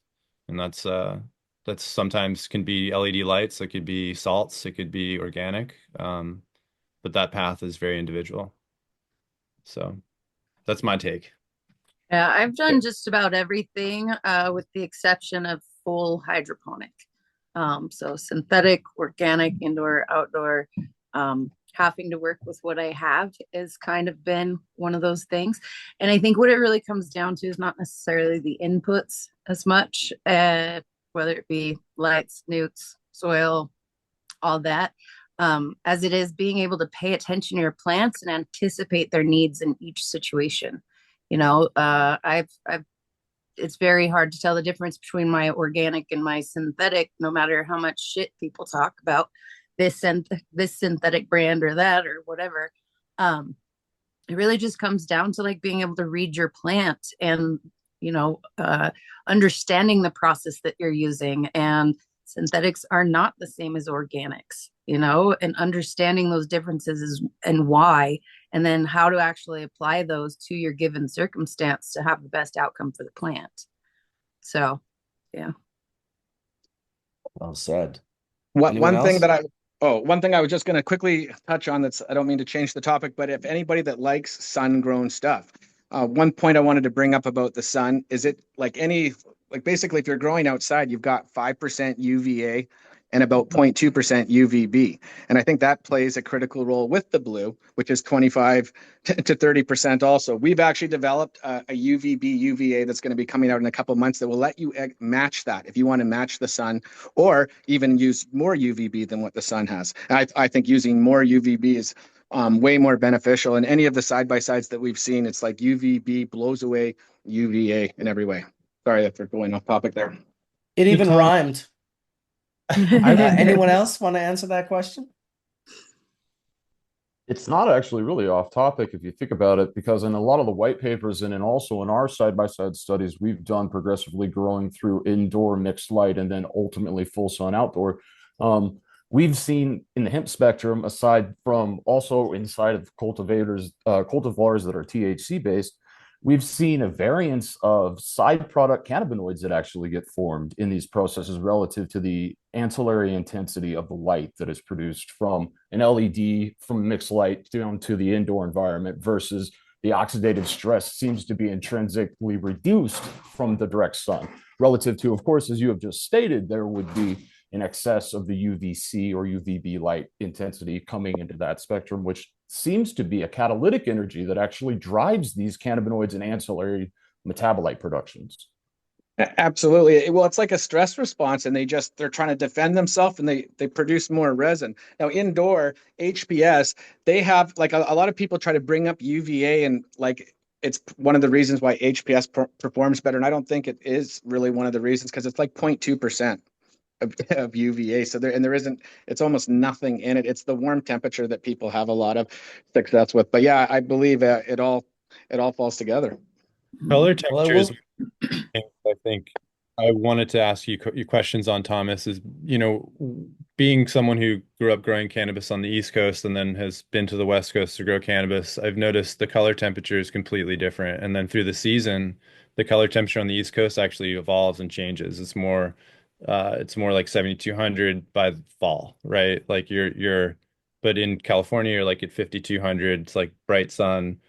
Um, is there a difference in LEDs to be able to tune that versus HPS, and what is that if there is the Well, ability? you absolutely like with the spectrum tuning light, well, depending on what it is, but you definitely well, and what the ability is. But if you have the ability of a very wide spectrum range and you have the ability to change it throughout the day, you actually can. We do have people that are actually like changing the spectrum 15 times through the day. And I think it's like trying to match the sun. And like, I wouldn't experiment with that on a commercial level yet, but just to, but a lot of people are definitely playing with that, and the ability is there. Sorry, what was the other part of the question?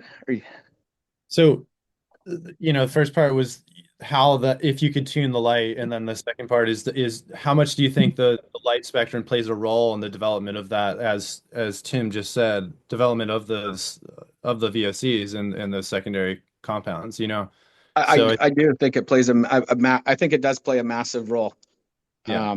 Like the bottom line is plants they like the red spectrum more than they like the blue. Like Yeah. they just do, especially in flower. And it's like that's why if you flower with like a kind of a bluer dominant spectrum, there's a lot of companies, well, not a lot, but there's a few companies that have developed a lot more bluer based spectrums that are like 4,500 Kelvin and 4,900 Kelvin. And I don't really agree with it personally, because I think that it extends the flower time. You get some good quality, but it kind of hurts the yield. Like I think it's a great spectrum to use for part of the crop, but not one that if you can only pick one spectrum as a base, I don't think you should be using it. It should like traditional spectrums usually, and I don't even like using Kelvin. Like you should do everything in usually like by colors and nanometer. But the reason why I go Kelvin is just kind of a reference. Like traditional LEDs, when LEDs first came on the scene after they kind of evolved for a bit, they came to around 3,500 Kelvin, where HPS are around 2,100 Kelvin. So there's like and HPS have about 4% blue, where in something that's got 3,500 Kelvin is going to have around 20% blue. So, and then also the biggest other big difference is with HPS, they have a 600 to 620 nanometer wavelength, and they also have 10.4% far red. When you go to a 3,500K spectrum, they're using a 660 nanometer wavelength that's a different red, that's not an amber color, and they're also usually having under 2 to 1% far red or less, because what's in the white diode. So when someone comes from HPS and they're like, "Oh, LEDs suck," it's because they're not getting the same results, because the temperature of the light is so different. But if you match that same temperature, I believe you can get the same results. Yeah, I actually agree with all of what you just said there. I mean, we had seen that just with growing different varietals from east to west, and just noticing that spectrum, and then obviously going inside, it's really clear. Like I use PL lights, man, and I would never recommend those to anybody.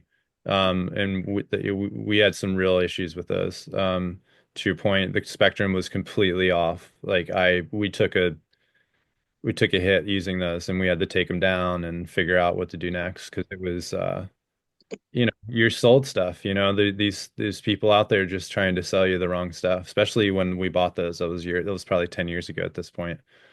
Well, Um, what I see, one of the biggest problems right now with LED companies, they're selling people greenhouse lights indoor.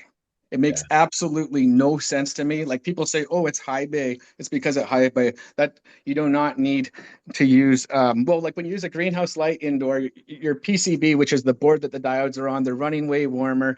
If you do want to raise or lower your lights, you can't, or like the uniformity just goes to crap, and it just doesn't make sense to me personally.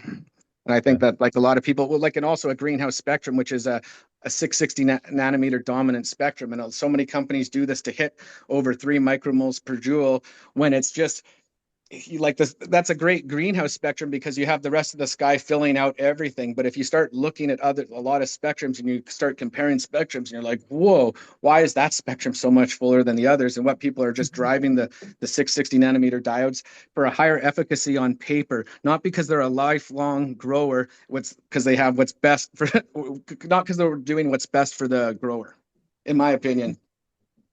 Understood. Well, thanks for answering that, man. I appreciate No that. worries. I'll bring it back to some hash making, which I think all of the conversations really play into hash making from the perspective of where do you get your resin from, sun-grown resin from Aaron, who's on a budget, or you're building your own facility and trying to grow the best resin you can and using an LED that offers spectrum tuning. Yes, indeed.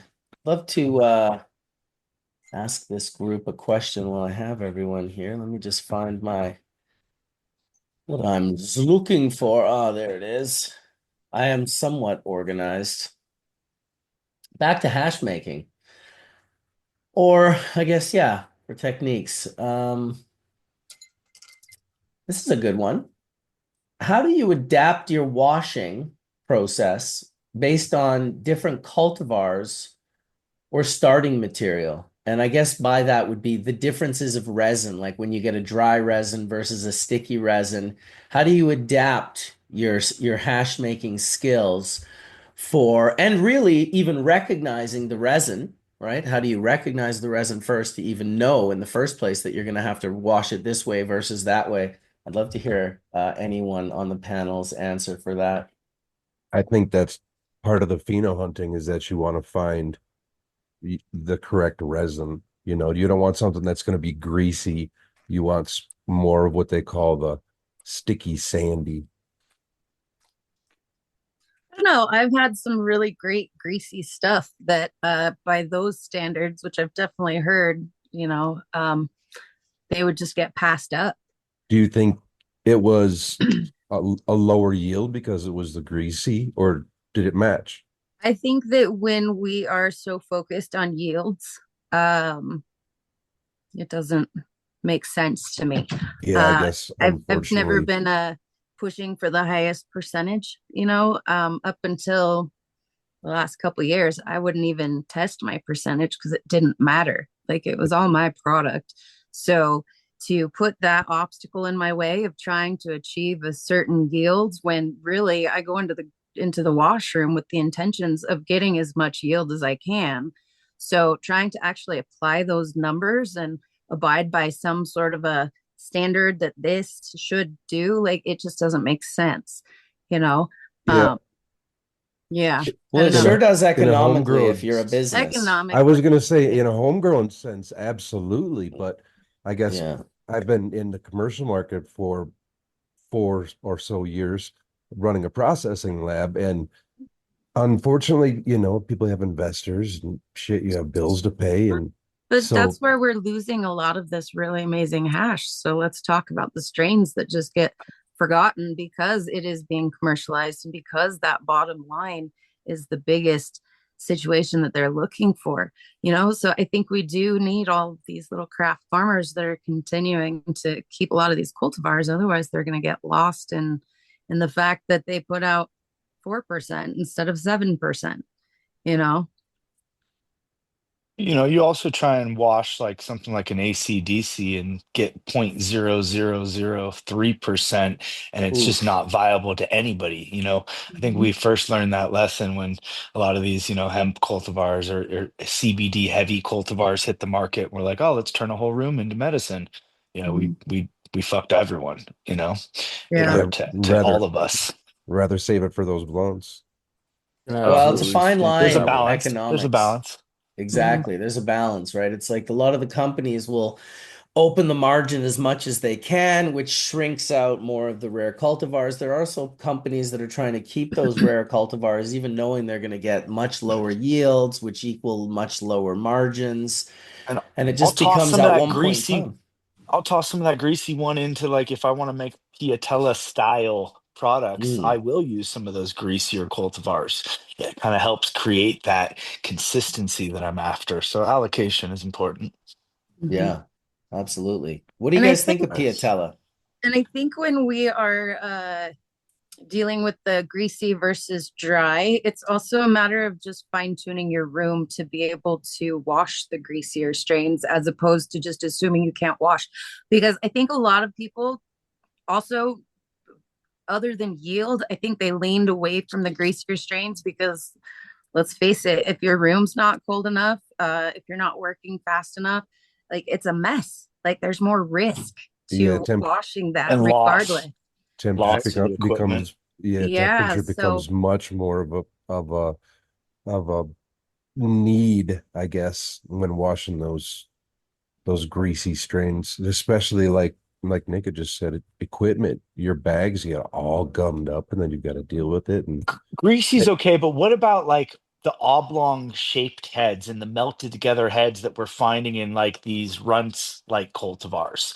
So like when I scope some of these newer I don't know, cultivars. I think that it came from the Sherb or something along those lines, or wherever that initial trait came from. It's creating these melted oblong, not round heads. So and then also, to go along with that variable, you're going to have a thicker, waxy cuticle. It's just not viable almost, to turn it into a mechanical separation, if you will. Have you in, guys seen this phenomenon? in that Yeah, sense, if the as heads stick together, yeah, in then that you have sense, there clusters of like five heads and it gets stuck in your 220 bag, that's what I was going to say. And then you have different, you have your good hash, you have your good resin catching in different screens, in the screens that you didn't necessarily want. But on that note, a couple years ago, I pulled the 160 to 220, and it made phenomenal hash. Well, I pull that bag every time, but yeah, we yeah, just separate in the it, we just separate in the lab scope, yeah, and it goes where it needs to go. yeah. I wanted to jump in and say, the way that we do it is we take the 1 gallon bag set that Marcus make and we do actual batches using that first. And then we look at the yield on that. We don't do jar tech anymore. That's not for us, just speaking on our team's behalf. We don't feel like that's a great representation of actual yield to scale. And because the 1 gallon is a 1 to 5, 5 to, so on and so forth, 44, we feel like that is a better representation of what goes through the process and comes back to us. And then we do that 3 times to make sure how that much we're, weight are you putting in it? say that again. How much weight are you putting in the 1 gallon? So we put around, I think, 500 to 800 grams, right? Something And like that. what's a good yield and bad yield from that? So a good yield from that is like anywhere from 1 to 3%. And if we see 3 to 4, you should be able to see scalable results from that based on your yield. You know what I mean? So I think like the way we look at it, looking at some data, let's open it up. Um, we that's the best representation of being able to scale that amount and in terms of pounds to, grams to pound. Um, and that's just what's worked for us over the years. So yeah, so anywhere like I said, depending on the varietal, if we're washing something like a sativa, if we get a 2%, we feel like that's really great.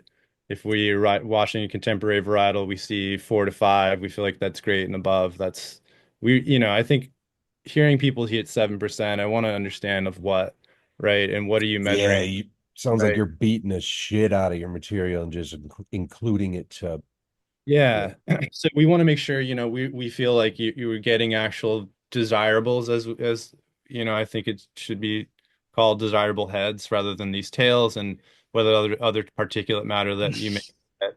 And the other thing I wanted to kind of talk on is the evolution of these varietals have, clearly you can see the 160 bag is getting better and better material, right, as you pull it. And it's really, I think, starting to merit perhaps even more work bags for us to get to that 160. So when we get to the 160, we can actually collect it and there isn't the Check particulate out matter. the Pro line from Bras and Evo, not to Yeah, that's the plug 190, anything right? away Yeah. from the bubble bags or anything, but like they came out with basically everything from a 25 like to a 40, a 60, there's an 80, there's a 90, there's a 100, there's a I think it's a 110, 120, 140, 160, 180, 220, and there's even a 250. Nice. We double up our bags, but Mhm. we have a It's just 300. fun to play with that many different microns now. Now you can make a full spec that's a different separation, um, I'd really really fine like to tune see it. a 170 and a 150 added in there to Well, stack I think my. there's a 150. Sorry, Jen. I think there is a 150. 70 would be good. The I mean, 100. I'm with you, Colin. I double stack my bags as well, Yep. you know. Yep. Sometimes So we to see, yeah, so to see those microns maybe at the very top step down oh, a lot slower, yeah. that would be phenomenal. Yeah, Bubbleman, I you think had a 190 bag, didn't you? Oh yeah. yeah. I think the Pro line literally has like all, I mean, I skipped over some of them. Um, I mean, if we yeah. could go like 220, 210, 200, 190, 180, 170, You 160, you could go down by anything beyond microns and 150 have would be 100 amazing. bags. We know. You More could. so on the You could top do though. it. I feel like people tend to like take those top bags for granted, you know. Um but that's where Well, the filtration is. And was it you that said it earlier, Colin? Like the Yep. more you separate those bags, or who was saying it, the easier it is to actually filter that out. Yeah, so same thing. So not necessarily getting down to where we're separating, our actual like cash bags, but I'm talking just the filtration at the top. I would love to see at Yep. least two more bags. Um, Yeah, we so have I'm a not couple. having to double that because I do. I double my 190, I double my 160. Yeah. So if I could stagger that in between there, that would be phenomenal. Yeah. So We have a that's couple. bubble hash right there, not rosin. Who made this one? Who's this? That's the homie in Spain.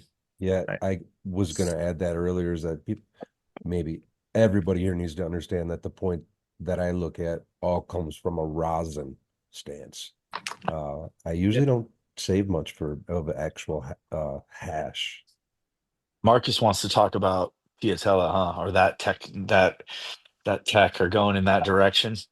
Yeah, I Really, definitely I like to think hear your perspective of what you guys think about it.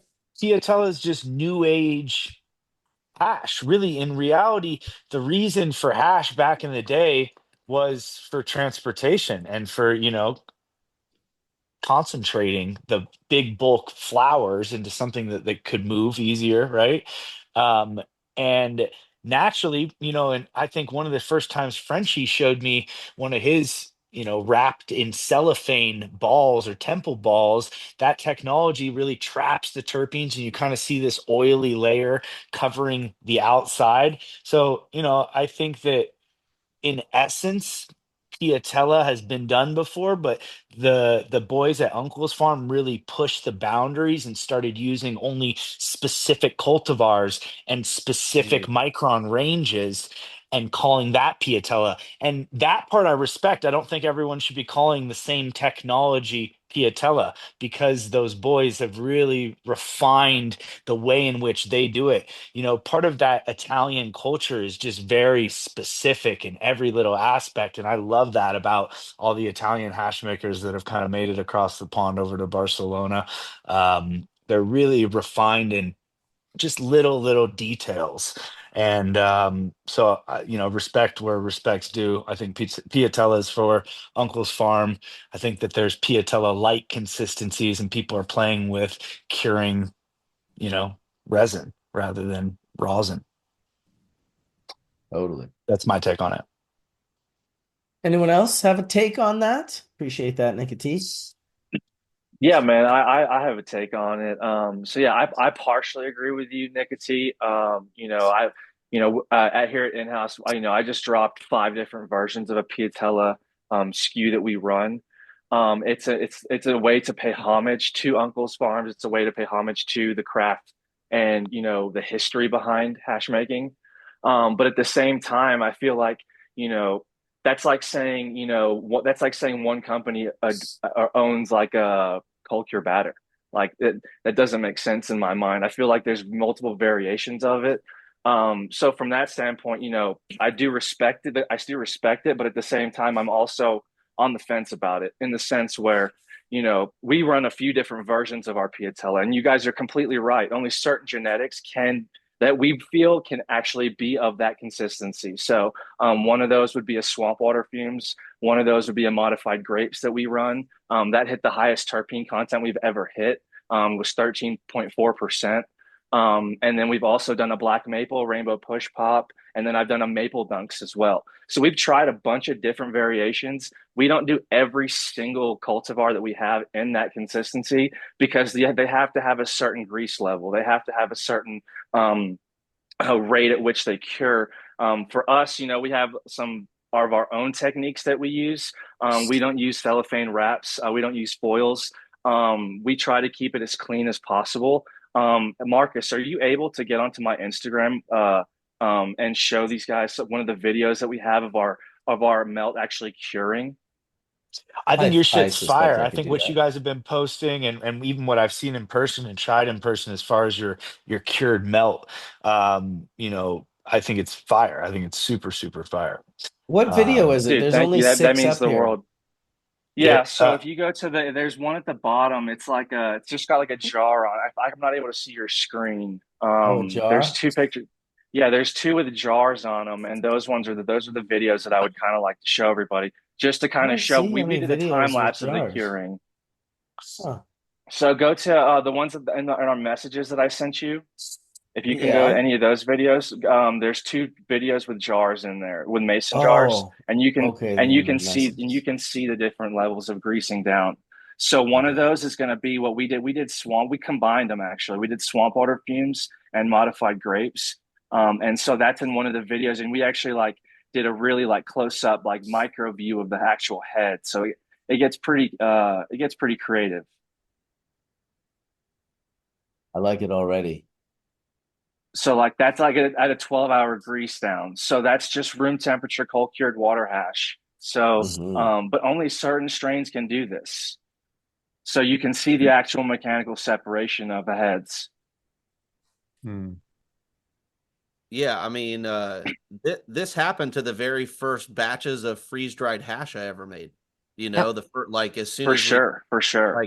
this is just what happens when you leave your hash out. I didn't really Mhm. understand the whole I understand it, to me it's more than anything, it's a branding exercise. Like you've created a brand around a certain type of cured product, which I guess I get, but I never I just thought it was what we used to call uh um it was oxidizing You or used to call it curing or whited out. whatever. Huh? I said you all used to call it whited out. Yeah, whited out, chudded, Well, that's if you whatever you want introduce to call it. oxygen, And it was it Well, wasn't that the hash was bad. It's just that we all knew that it had, different. it's it's like leaving the milk out, Mhm. there's some variables though, it's but turned into something else a little There's bit, and there's it's lost some of its original unpreserved luster, and it's turned into something else. And I never would have thought that that was like a brandable, um something that people were wanted actually. But I guess for certain strains or certain flavors, maybe it if it whites out, they're not calling it Piatella. You know, if Yeah, it's there's doing different. those things, they're not calling it piatella. It has to stay in that greasy form. It has to slice Well, like that's a butter. It can't crumble, you yeah, no, know. I understand, but For part of sure. that is just making sure that it's not exposed to air and being in a very small container. You know what I mean? Like that's all it is. Well, and part of that is also controlling and understanding the different temperatures. Like, so every time the topic of piatella comes up, I laugh because if we recall, the reason that I was invited onto Hash Church 10, is it 10 years ago now, was because of that consistency. And everybody telling me it was whited out, and me saying, no, I don't understand. That's like degradation and oxidation, but this is just a different consistency. And everybody kept telling me, oh no, you had too much water in it. And I was like, no, I don't think that's the case. Like, yes, with a lot of it, it is. But I recall it started the whole topic of the crystallization of hash, and it was not a different product. That's exactly what my cup winner was a true 6-star, very melty, delicious full melt. And when allowed to sit room temperature and to convert, that's what we had was piatella, that very first melt shot that anybody ever really saw from me that It kind of it goes back spiraled to temple onto that. balls, you know. It goes Yeah. back to Yeah. sealing for It's allowing, exportation. Well, yeah, it's kind of like piatella is a little allowing those different. terpenes. Piatella is foaming out the hash. It's creating that texture by the aromatic volatiles trying to expand and leave, but they're sealed in a cellophane bag, and that's why anyone that's ever opened the cellophane bag, you see the volatile organic compounds all over the cellophane, and it's almost like you've done an extraction on the volatile compounds to get them to the surface. I remember the first time I saw Lorenzo in Barcelona crack this like 100-gram bar open, and everyone was like, "Oh, that's amazing." And they were all loving it. And it did smell amazing. But to me, I was like, that 6-star bubble that you could have just preserved as 6-star bubble. And of course, if you go and extract all of these aromatic volatiles into a small section of right where you open the bag, it is going to seem like it's even crazier. But to me, it just hurt my soul a little bit. And I thought, to me, I can definitely say that what I knew as whiting out hash was not piatella. That was I mean, I was the one that showed a lot of people how to like not dry their hash properly. So I was taking my responsibility that a ton of people, and I mean a ton of people, were not drying their hash properly for a very long time. And they'd roll it all up and it would just have moisture and it would just have that funky smell. Piatella does not have a funky smell in any way, shape, or form. There's no like moisture smell that I get from piatella. It just smells like really exceptional hash that you've done this sort of Vok extraction on so that now it's all on the outside. I think back then when hash was foaming up the way it was moisture in the hash trying to leave the hash. But I wasn't wrapping the hash in a sealed bag for 2 months like how Yeah, you but make We were putting it mine in. No, wasn't. I don't even think that's I how was they're putting making it. hash No, that's not how in they're They're making making it in a packets jar and initially. it. They backsealing it. sweat You it know, in the piatella whip foils, and it then was whip just the have hash happened, in and in I the just jar, thought that right? No, was. yeah, you do I it in thought the that was a jar flaw, first. not like I thought that was Yeah, just me keeping the shit out. yeah. Right. I mean, I caught Right. so much hell.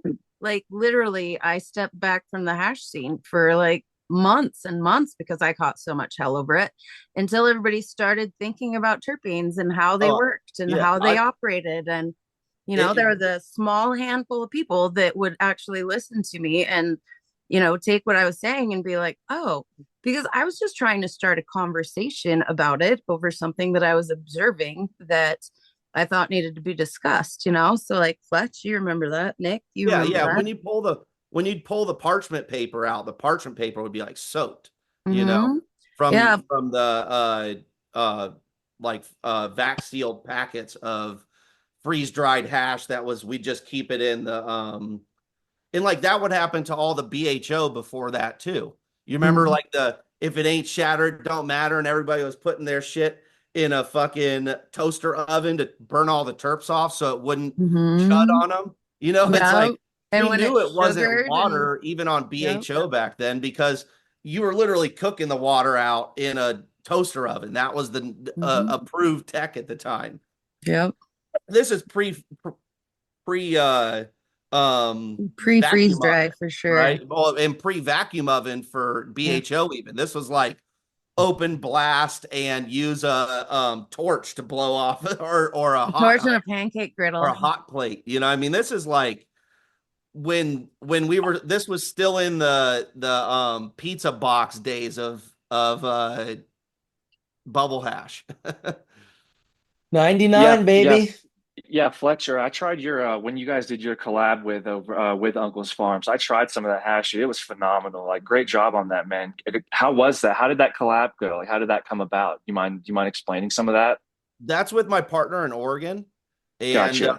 yeah, and it's the same thing. I mean, it's just the process of letting the hash cure out. Like to me, the process, I didn't really, like I said, I didn't really realize it was like um something unique necessarily, other than it's like a 30-day aged steak, right? Yeah, You take the yeah, nicest steak, put it in the exact correct environment, and let it cure out, and it does whatever it does to that product.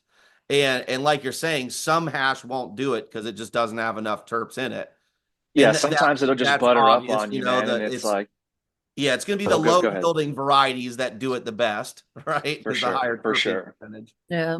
Yeah. And a And lot of that is determined by the THCA percentage that's in there too, versus, sure. so it's THCA levels placed with certain terpene levels. And so you have to find those right levels in both of those to work in conjunction with each other to get that, to have that reaction. Marcus, like you were saying, like, so you open up the cellophane, oh, they've just leached out. It's no different than we look at rosin that we're now curing out and those terpenes are separating. Difference is if it's in a cellophane and if it's in this brick that we're not trying to mix up, you're not able to reincorporate that into there. But Exactly. it's the That's a same big process. difference. That is a big Yeah. difference, though. The Yeah. one you lose them. I'm like, Yeah. that's the part that was hurting my soul when he opened it. I Mm-hmm. was just like, oh, like why? Like it's just Well, like and you're I never. think And then it made me think, actually, sorry, just one last thought. I thought someone is gonna have to make a little squeegee, just like a dabber, but it'll be a terp squeegee for the Piatella cellophane, so you can get it back into your hash. Sorry, go ahead, I Jen. think that squeegee idea is a The fabulous the idea. Opinel, the classic Opinel. They're all using an Yeah. Opinel knife to cut the piatella. Yeah. You So know, I Right, it's mean, all part right. of it. honestly, I think the only really like new thing that they did was after curing it in that jar and reincorporating it, they're then molding it and then wrapping it into the cellophane. So like their process isn't necessarily like all new, like Fletch is saying. I mean, we were getting that consistency back then, but just like you, Fletch, like I got help for that consistency. And Yeah. now to see another company being like highly praised and like, oh my God, like it's amazing. Like they literally took that same thing and then they wrapped it in different packaging and put their own name on it. But I Well, think people aren't, I that's think, how like I life said, I is. think It's timing. yeah. well, Life is I think it's timing. timing, and like I said, it's like a 30-day aged steak. It's Mhm. appealing to the right consumer Yep. with the type of product you're producing, and if that's reconstituting hash in one way or another, just like rosin is Mhm. reconstituted bubble hash or whatever, you know what I mean. It's just filtered. That's it. But it's filtered and then whipped up or whatever process you want to do. And if you want to put it in a pen, there's a whole different process to that.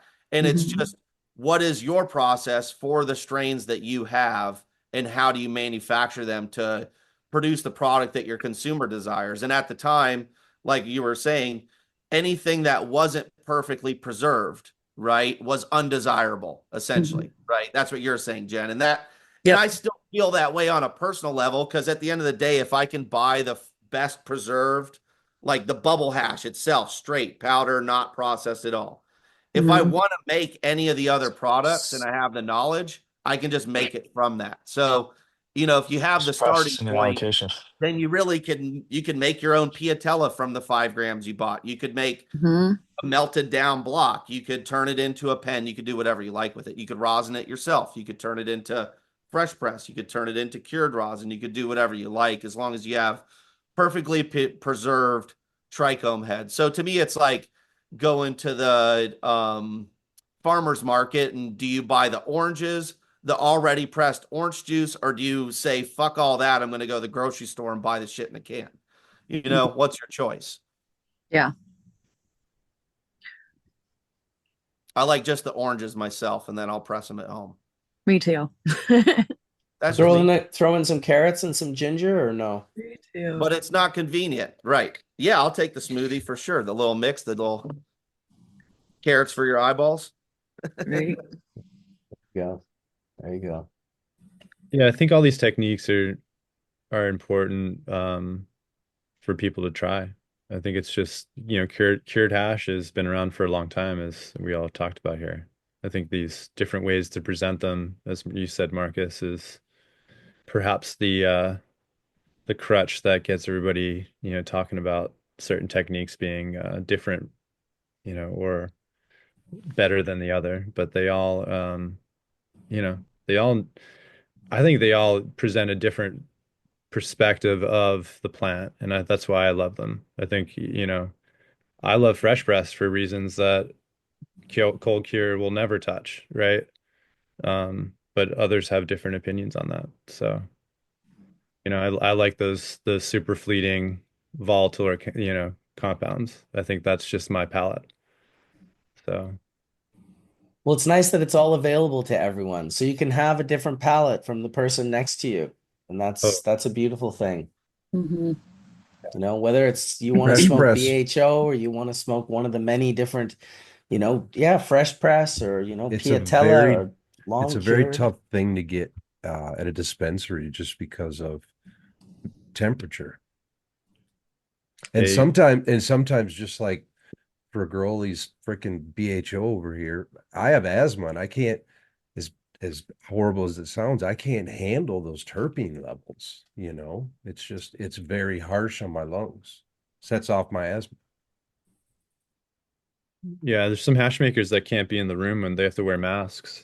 We've had a couple of those. I had those in my room as well, and I felt bad for them, man. They were not just wearing like a little mask; they were wearing like a giant breather where that would cover their face, like up to over the, right below their eyes. I just thought, like, man, that's like if I loved hash so much and couldn't work in the room without getting itchy or like, like not being able to breathe is pretty huge, man. That might be a deal breaker for me. I'm not gonna lie.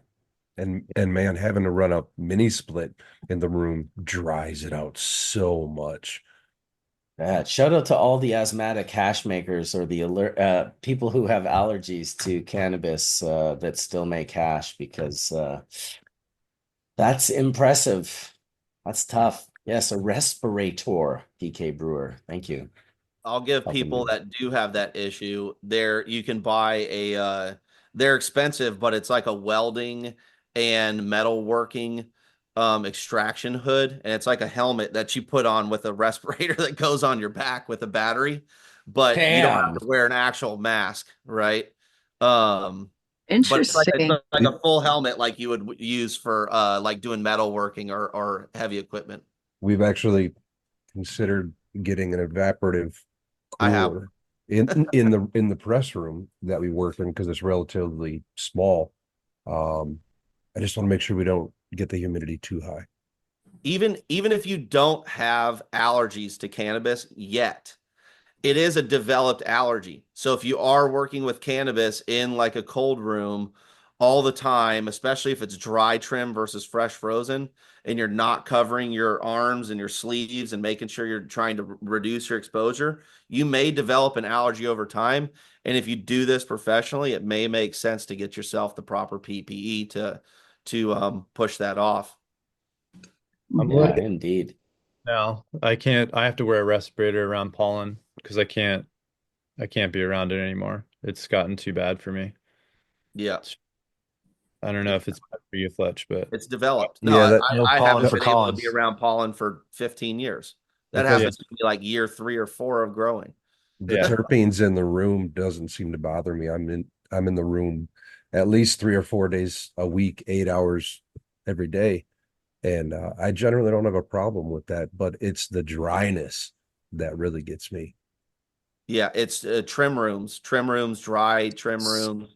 that'll I get that you. gets that's usually the worst for most people.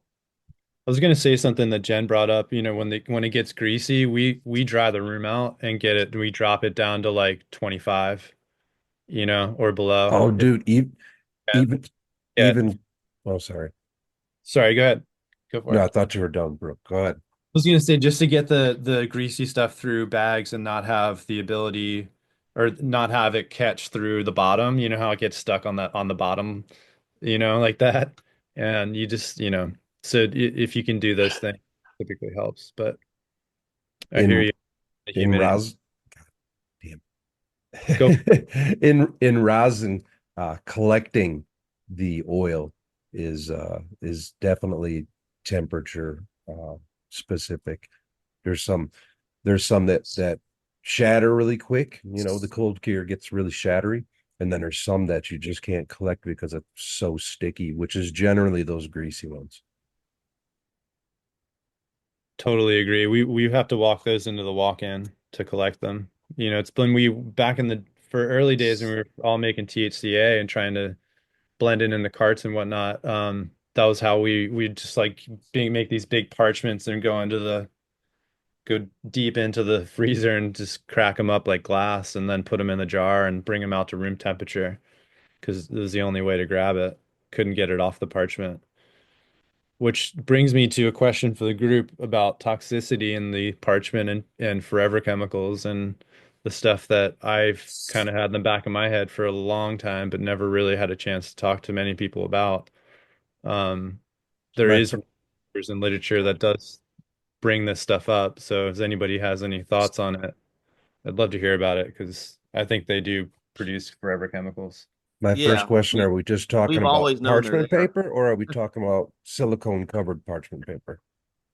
I think just parchment paper in general that's been bleached because the bleaching process, from what I understand, if you read the literature that's out there on it, is what toilet paper goes through, and that is what causes those forever chemicals to, at least that's the process in which it goes through. So I'd love to hear everyone's thought on that. That's my first thought, is use silicone covered parchment paper, period. I don't use anything but. Right. Well, we're probably getting some silicone too then. Like this is kind of known at this point, I mean, we're using a processed paper product that has a coating on it to prevent sticking. Um, the question is, what is the volume of that is contaminating your rosin? So let's say you press off 50 grams by weight. What's the parts per million, parts per billion of X, Y, or Z compounds? And that's what we really need to know. And before we can even be like, oh, well, we should use this instead, that may be better. Which obviously, probably a stainless steel plate with nothing on it is probably better than um, parchment paper. But how much damage is it is the real question, right? Well, in regards to microplastics or minute pieces of silicone, how much dust, I mean, there's dust in the air right now. How much dust do you think settles on your hash when air drying? A fair bit. I mean, more than you get with freeze drying. Fair. I mean, I think the one thing that comes to mind is, like Fletch, you just said, yeah, You, you're gonna get some silicone in there, but I think the toxicology of it is you're right on. We need to actually understand, like someone needs to take samples and understand like what parts per million or what is the CFU of this particular particulate matter that's in this, and is it what we think it is? I'm not saying that I know that it is harmful and we have these things in it. I'm wondering if anyone else thinks this way because I've been thinking this way. Well, I have a question. Why have none of the regulatory bodies that make us test for all the things that can be bad, uh, why are we not testing for them? Because we would, just like anything, you just run it through the lab because It's easy to go on the bro science and go on Instagram and be like, this is how it is and this is how it is. But there's also potentially actual science behind it. And if something's in there that shouldn't be in there, we should learn about it and then change our ways. And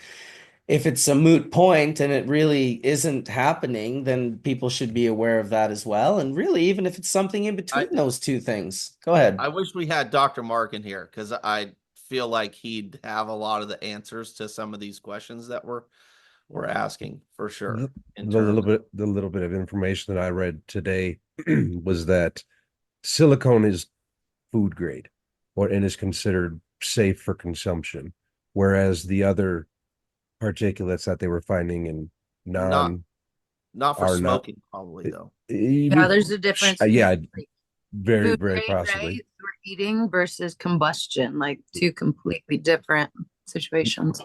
And I want to correct myself just really quick. I think if you had a HEPA filtered, air dried room, you could have probably no dust. Okay. I I just want to, I thought about that for a second.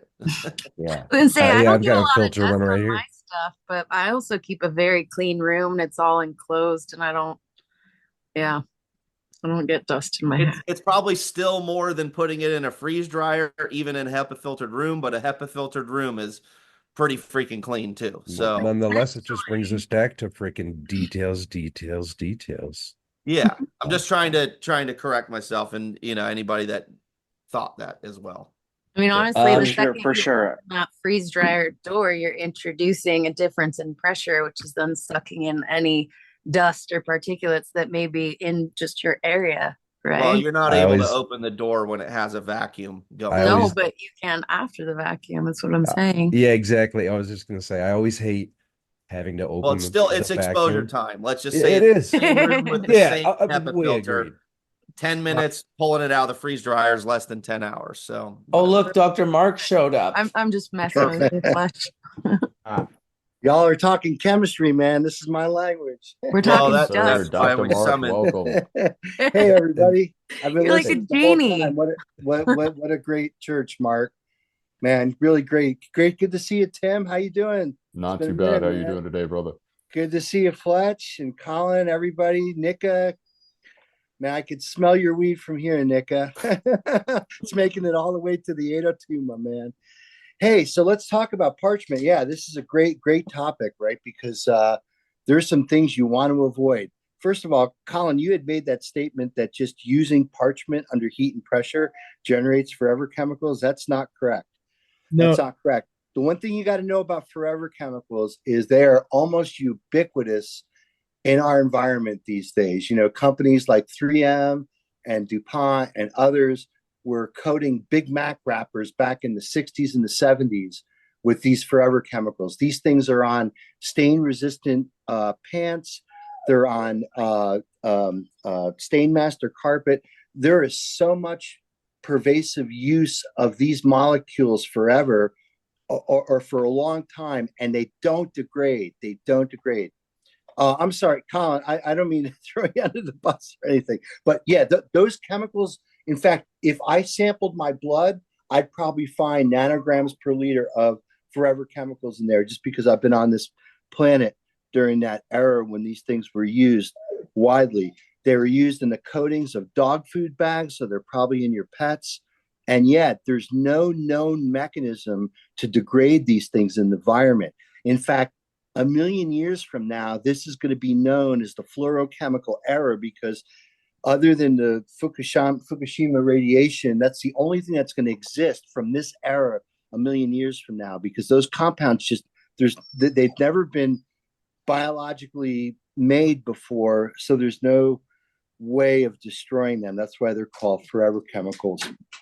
But the one thing about parchment I want to alert people to, and this is something that you ought to know, is that there is a parchment paper that's lined with something called Quilon.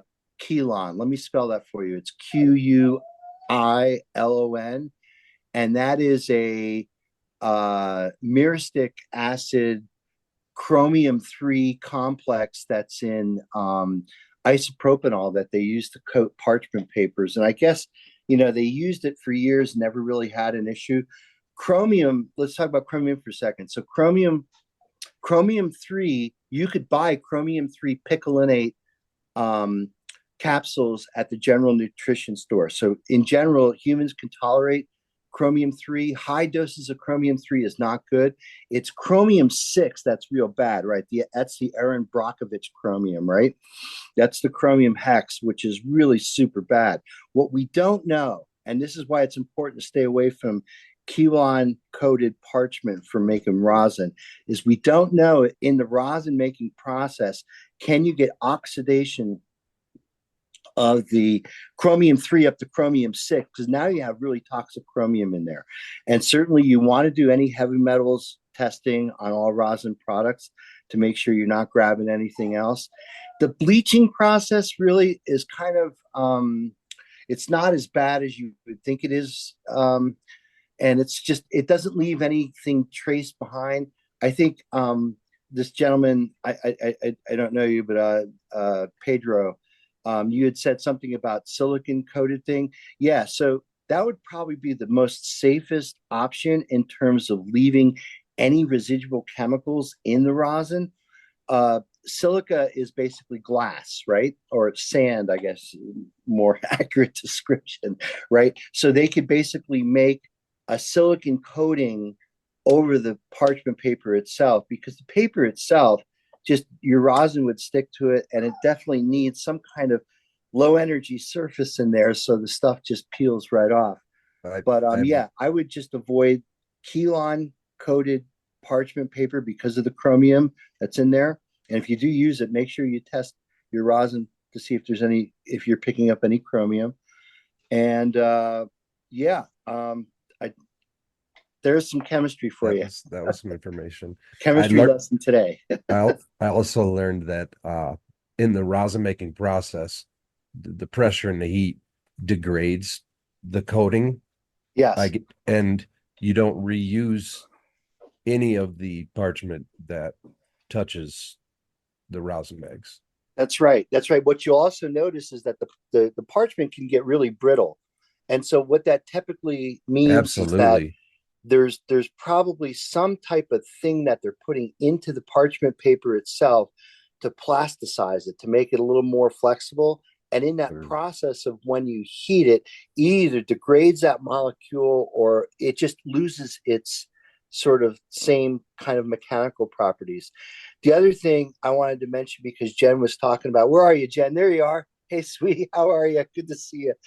So, food wrap these days. So I think you had said cellophane. You know, for the most part, cellophane. Think of cellophane as the Jolly Rancher wrapper, right? That's not food. That's not like plastic food wrap. Like plastic food wrap, unfortunately, categorically, is either PVC, the same thing that PVC pipe is made out of, only they just use a solvent and they cast very thin films of it, right? And then roll it up on, put it into rolls, right?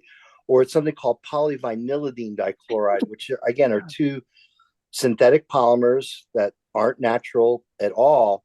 And they're pretty stable. You have to heat those things up to a very high temperature. That's one of the reasons why in LA, where they had the fires, things are so toxic these days, because when a lot of plastics burn, it leaves really toxic polychlorinated aromatic residues, which are some of the most toxic compounds that we know on Earth today. So, yeah, as anyone knows, you can't heat up food wrap, right? So this notion of, again, putting your hashish in, it's, I guess you'd call it saran wrap or glad wrap. That's polyvinyl chloride. That's, again, the same thing that you'd use in your house if you're putting up PVC plumbing. So there's the chemistry lesson for today, Marcus. Glad to chime in. So glass jar would be desirable. Let me ask another question, Dr. Mark. Would Hey, exposure Fletch, what's time going on, buddy? would exposure time be reducing exposure time, like the amount of time you're pressing the rosin for, would that be desirable?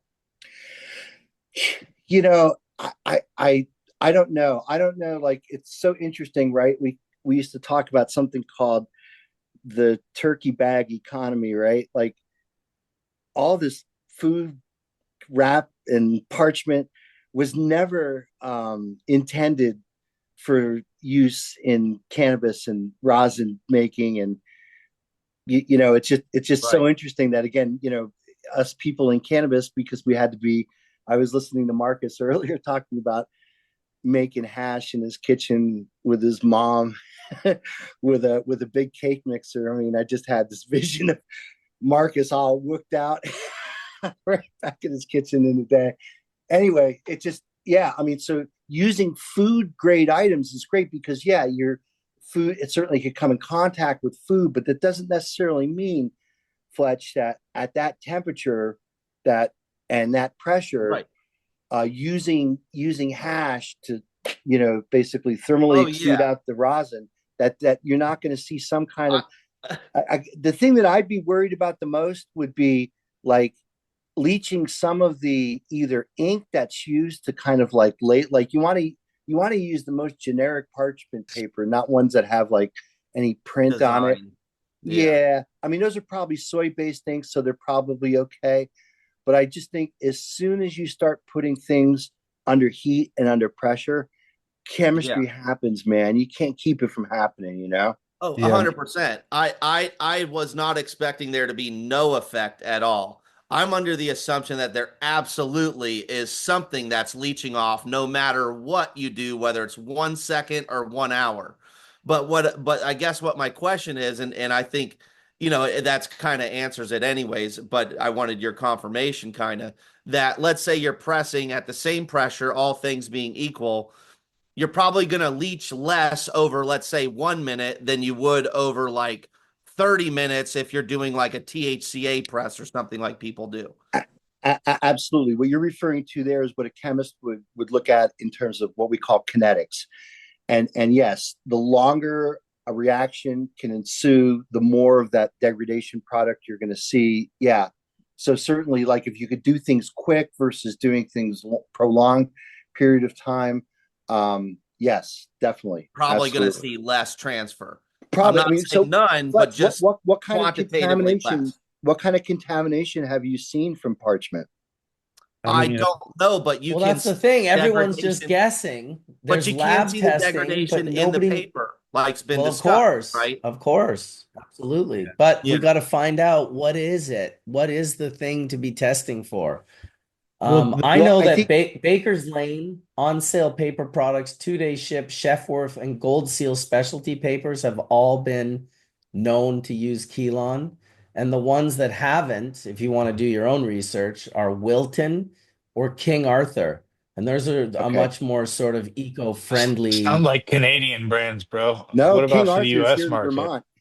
King Arthur, exactly. Yeah, yeah. King Arthur is here, right here in the Green Mountain state of Sorry. Vermont. Sorry, I'm clowning. I've never seen those brands. Oh, no worries. Anybody who's from Vermont knows that King Arthur makes a really good What was the reservoir. other good one? Let me write these down. I'll send you. Wilton. They're from 1929, that company Yeah, was Yeah. so started. Kelon, Marcus, make sure they know how to spell Kelon, or somebody spell it in the Like chat or something. Quillon, I think. Yeah, L-O-N, I yeah. think you want to avoid that because I'd be really worried about chromium leaching in, and God knows what that's going to do. And even if it leaches in as chromium 3 at a nail temperature in the presence of oxygen, that shit's going to turn to chromium 6. And now that's Aaron Yeah, Brockovich that's the bad chromium, which one. is super carcinogenic. Yes, absolutely. Yeah. Dr. Links of cancer, nasal irritations, respiratory issues, like So bad. let Yeah. me ask Dr. Mark another question. So if we are trying to eliminate parchment paper from the squishing process, what would be your theory of a material or a method in which we could accomplish that? Well, so the paper itself is just cellulose. It's just regenerated cellulose. It's not that the paper's problem, it's the coating that's the problem. And what I don't know is that what's the fate of the silicon? So I think that the research that needs to be investigated, and maybe this would be a good opportunity if someone wants to start a parchment paper company specifically for hash, is show that, not only are you not leaching silicone into the rosin during the pressing, but that you could take a standardized piece of parchment paper, do a silicon analysis before and after and show that you're not losing silicon. If you're losing silicon in that process, yeah, then there's silicon getting into the rosin. I don't really know. I mean, it's fucking glass, man. And especially if you're not reusing the parchment that comes in contact with the rosin, and yes, they're only exposed to 169 degrees for 2 minutes and then replaced. yeah, and like we were saying before, Pedro, something thermally happens to the rosin, or I'm sorry, to the parchment paper in the rosin process that changes its mechanical properties, right? It becomes more brittle, less flexible, and that's probably due to some, yeah, degradation of the cellulose itself, but it might have to do with, again, if they put any additives into the parchment paper to make it, more like paper and less like cardboard, I guess. I don't know. I mean, that But kind of happens when you're baking as well, though. I mean, if yeah, you it does. It does, Jen. it's Yep. so it's not just the rosin making. So it does would that mean that Probably the that's heat. now leaching into our food, It's the and it's still, incinerator. It's the yeah. incineration. You The have to heat. you have to incinerate it to a point where you've degraded the look of it. And because of So that brittleness, because of that, I would never recommend anybody use thin parchment paper like Reynolds for making rosin at so all. so Yeah. here's what I'm hearing is that rosin is for sure contaminated with silicone or other forever chemicals, and we all have No, to no, no, smoke not the bubble hash forever only. chemicals.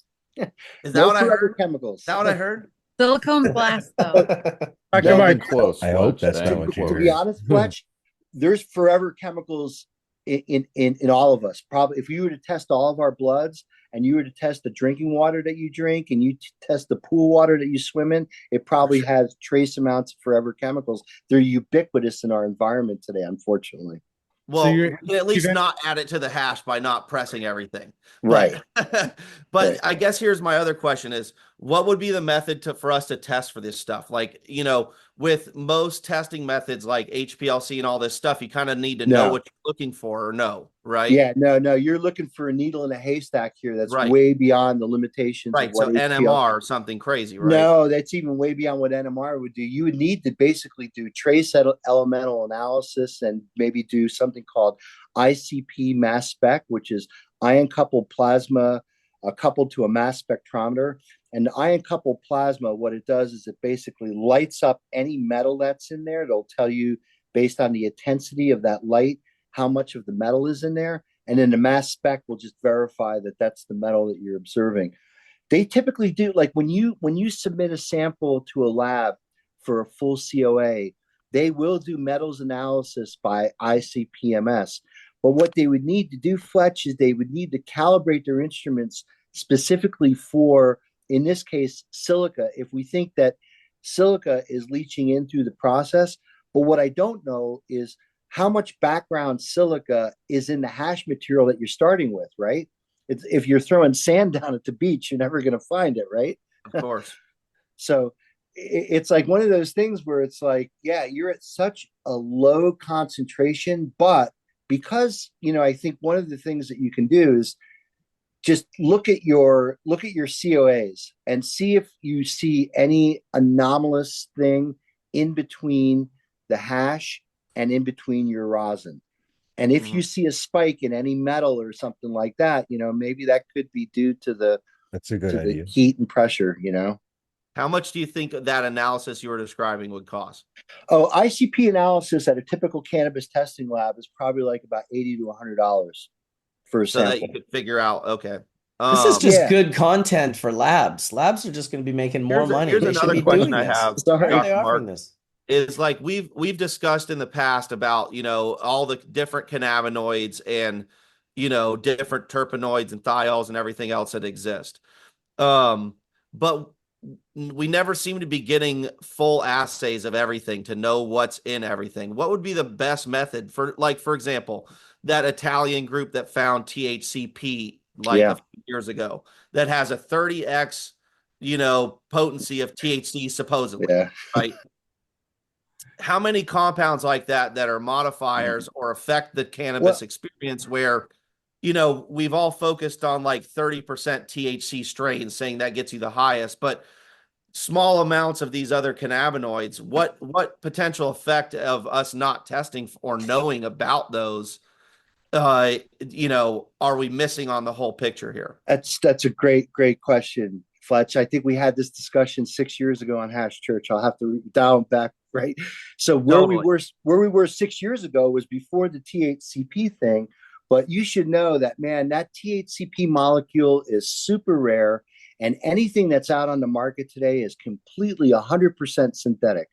People are making that. In fact, in that paper where the Italian authors talk about isolation of THCP from, they verified it by synthesizing the molecule in the lab. So you can just basically pull their paper, and with chemicals that you could, I guess, freely buy, you could make THCP, and that's exactly what people are doing. They're saying it's hemp derived, but it ain't hemp derived at all.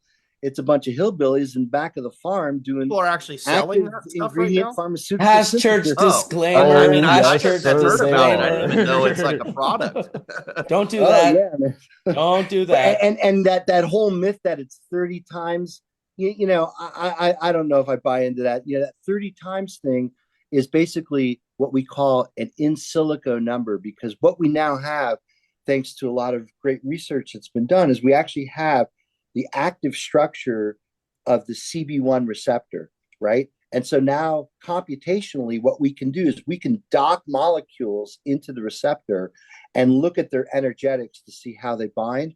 And what we know is that increasing the tail length at the C3, where is that carbon, that's C3 there, where there's typically a pentyl chain in the cannabinoids. When you increase that by 2 carbons to the heptyl chain, which is what THCP is, that you gain 30x in binding. Well, again, I think that they need to do the cellular binding assays and to do cyclic AMP accumulation and everything that Alan Howlett and others have shown to basically show that it's a CB1 agonist. Right now, that 30x number was just based on some guy sitting behind a computer and saying, "Oh, I could put that molecule in there, and it really likes to be in there." It does appear that that area of the receptor has a certain hydrophobic promiscuity to it that can accommodate larger carbon chains, and it totally makes sense. But I think the whole 30x number has We just don't been know blown. yet. It's been blown way out of Yeah. until we get Right. cellular biology data on it in the literature. We can't really say it's 30x. Of time. course. But I've known a few people who've dabbed it. I think we've talked about this on Hash Church, Mark. I thought Sam had it.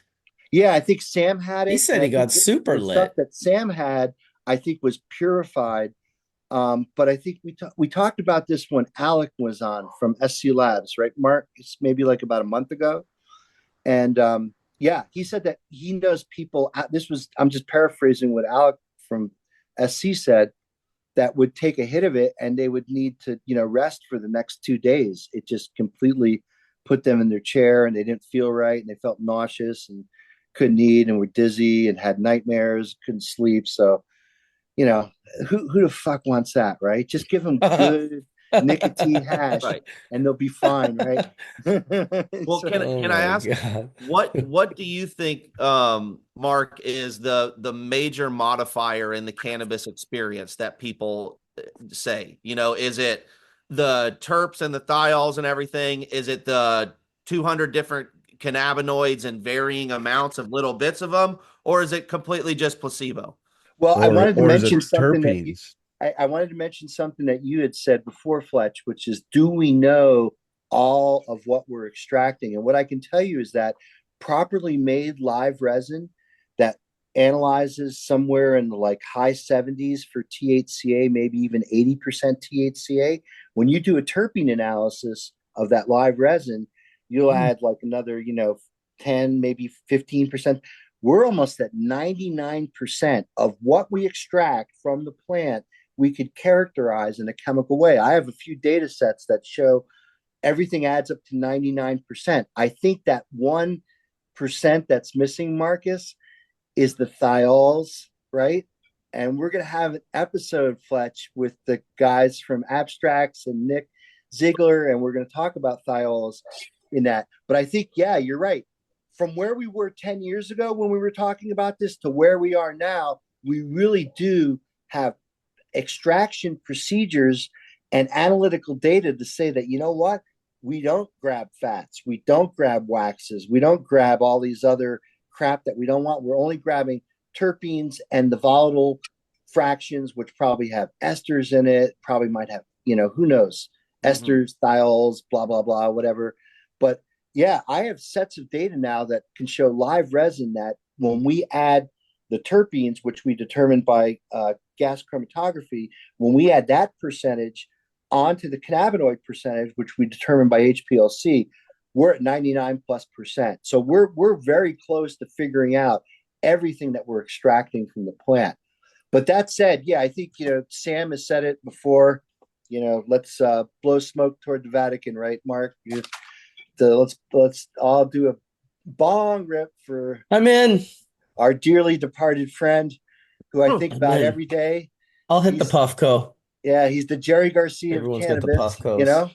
Dave. So terpenes, you think, are the main modifier? What Dave used to say, and he said it a bunch of times here on Hash Church, is not only do they potentiate, which means that they just turn up the volume, but they also modulate.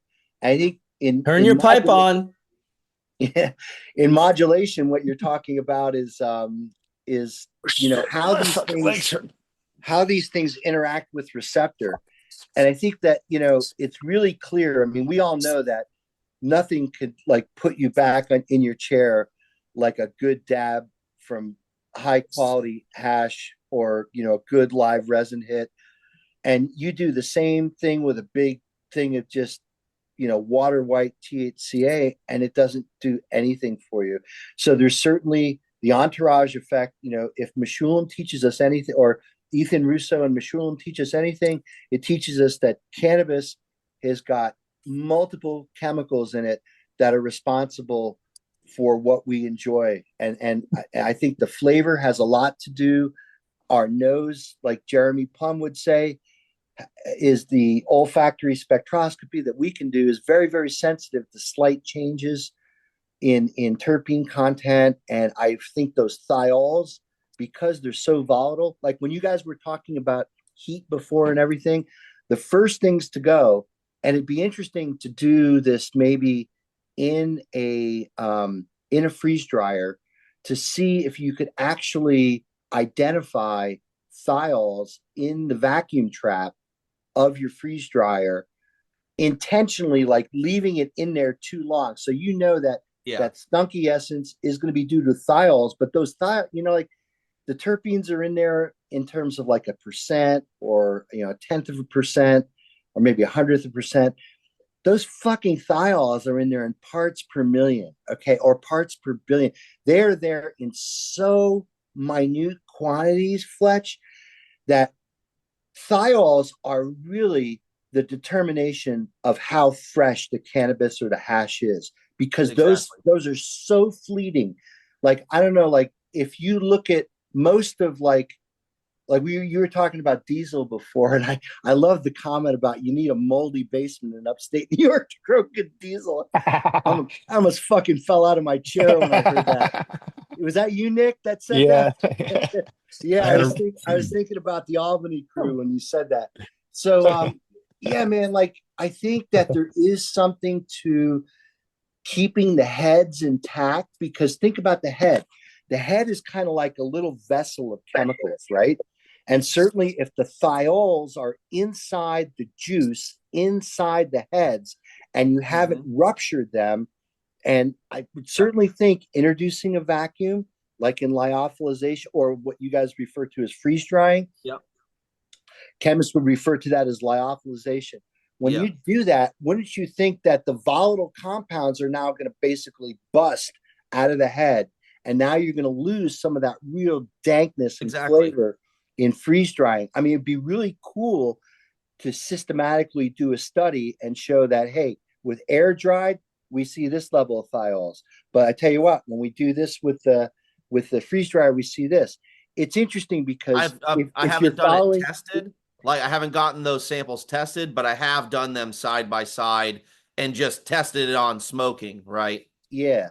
And If you're what one following, thing about the freeze drying that helps preserve some of those inside the head is the head being frozen, right? uh-huh, And that helps keeps a lot of that in. Of course, you lose some through the vacuum process, but reducing your exposure time to vacuum by reducing your water content from the get-go, that's all, like that's the whole goal, is to reduce my exposure time, whether it's to open air and above freezing or below freezing with vacuum. right. No, absolutely, absolutely. The only point again I was going to make, again, just thinking about the head itself. So you broke the head off of a stem.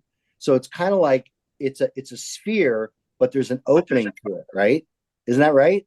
I mean, right? So if the head breaks off I of don't the know if stem, it's sealed or not, like where the head breaks off, whether there's cells there or not. I I don't guess know it yeah, depends on how anatomy. it breaks. If it Chimera breaks might The know. clean, cleavage at the incision layer. can you guys hear me? yeah, we could hear you. Okay, I wasn't sure. Sorry. If it breaks clean, it's for sure going to be open. But if it breaks off at the top of the stalk that plugs into that hole, then it would be sealed. Yeah, and in fact, Marcus, it's that according to again the great pioneering work by Paul Malberg, who we now know was funded by the great David Watson, um, that there were stipe or what are called stipe cells that are right there. In fact, that's the cells where a lot of these synthases exist that are making the cannabinoids. And it's so cool because if you look at the biosynthetic pathway of cannabinoids, it intersects with the biosynthetic pathway of terpenes.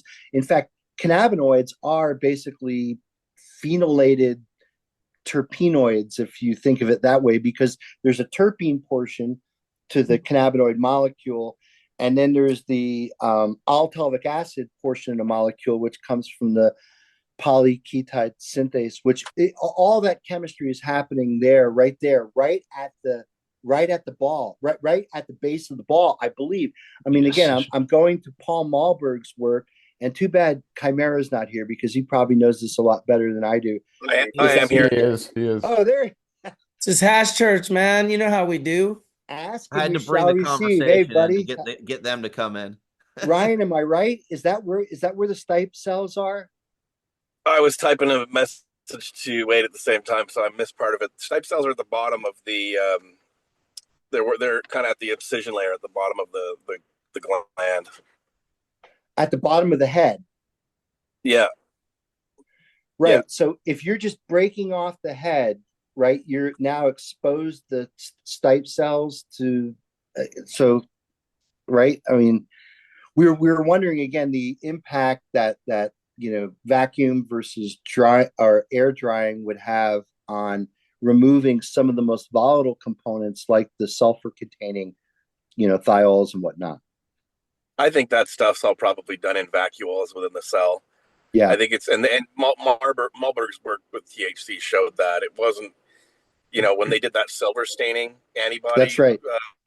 yeah, they didn't. That was it. Kind of stained all over the gland, not all Yeah. over, but at least along the lower portion. But that could have just been an artifact of that. We're talking an N of one, right? So, What what um, what's super interesting here, let me just add this notion before I forget it, is that if you guys have been following the work by Abstracts, and Ian from Abstracts, I think, is going to join us on that Hash Church when we talk about the volatile compounds. They've been sampling rosin, and I asked them when I was out at BizCon in Vegas, well, what is the impact that rosin has on these compounds? Because obviously, if you're heating up anything that's volatile, it's just going to dissipate, right?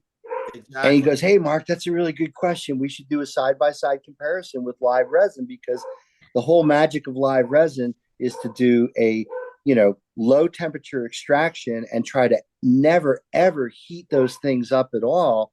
You'd have to think that even applying a little bit of heat and a little bit of vacuum, you're going to lose some of your dankness. Now, that's, again, assuming that those thiols are basically freely exchangeable and can be vacuumed away.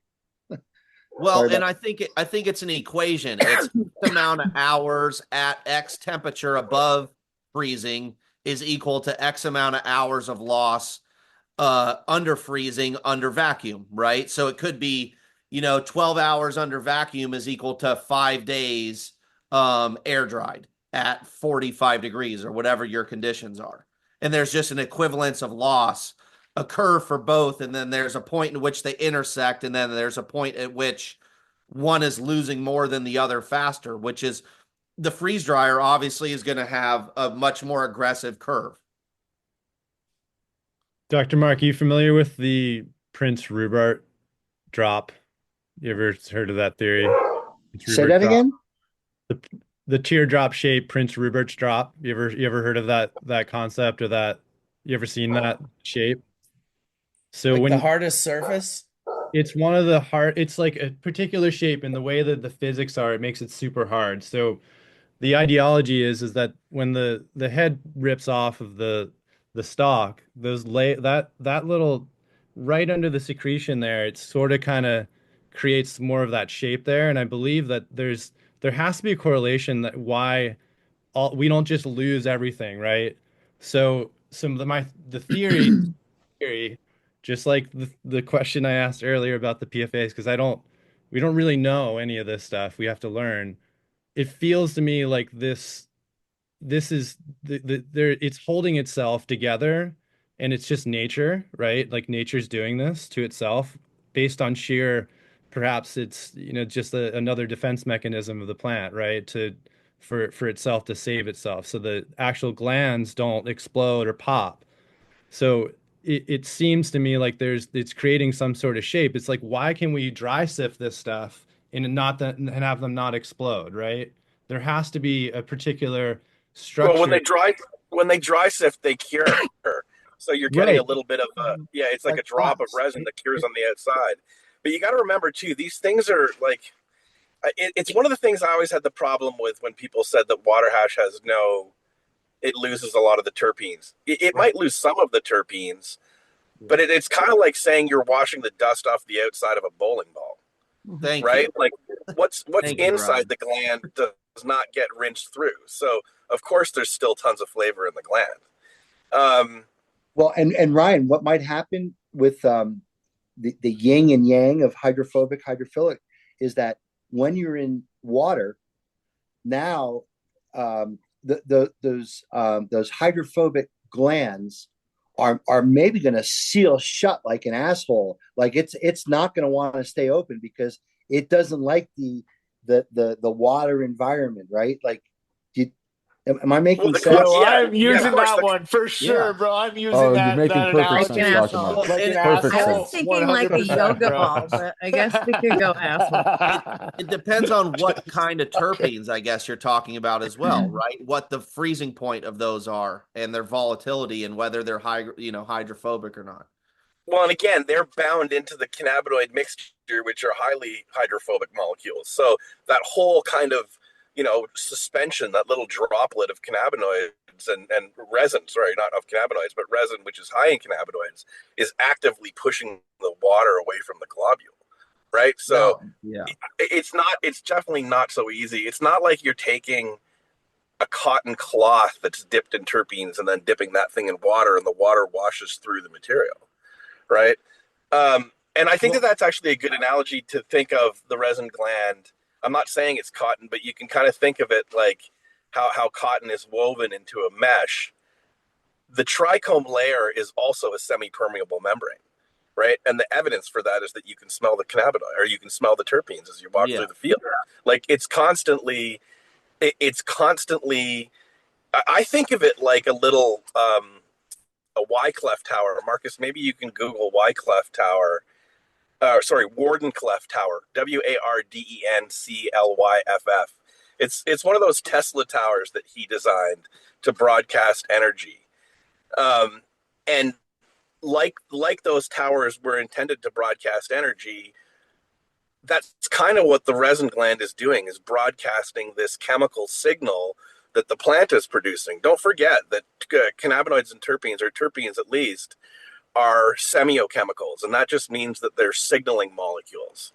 Okay, and we know from other conversations that we've had on this show many times that the terpenes are the largest chemical class of molecules on the planet, they're this language that is spoken between bacteria and fungi and animals and plants. Well, to be accurate, Um, it's terpenoids, right? Terpenes are a class within the terpenoids. sure. Terpenoids include molecules that have sulfur and Let's not hydrogen. get caught off on a tangent to belabor the larger point, which is very accurate, that those glands are much like a Wardenclyffe tower that are broadcasting a signal from the plant out into the rest of the biosphere, right? Um, Yeah. so I think that I think that those are a good analogy. The other thing I wanted to just touch on briefly before the topic moves too far away is the concept of THCP, or the discussion of THCP. Um, I just recently sent this clip of David to Wade, that a little recording clip that I took when the three of us were visiting together, and David made this comment that I'd heard him say many times, which was, I was quite a madman when I was young, and he used to do some pretty insane stuff with different psychedelics and just trying drugs. And he was never, even with the terpenes and like with the THC, when he was allowed to have the testing laboratory at Hortifarm, they were given permission from the federal government to order 1 gram lots of THC to calibrate their gas chromatograph machinery.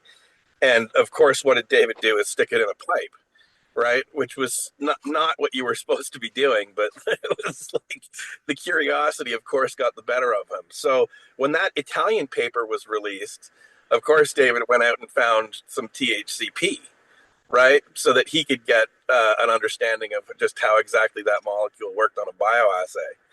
And he told me, that he didn't really like it. It was so strong that it kind of made him wobbly or tipsy, right? Like he was kind of stumbly when he went out to the kitchen to get a Coca-Cola. He had a hard time standing up. So it definitely is stronger.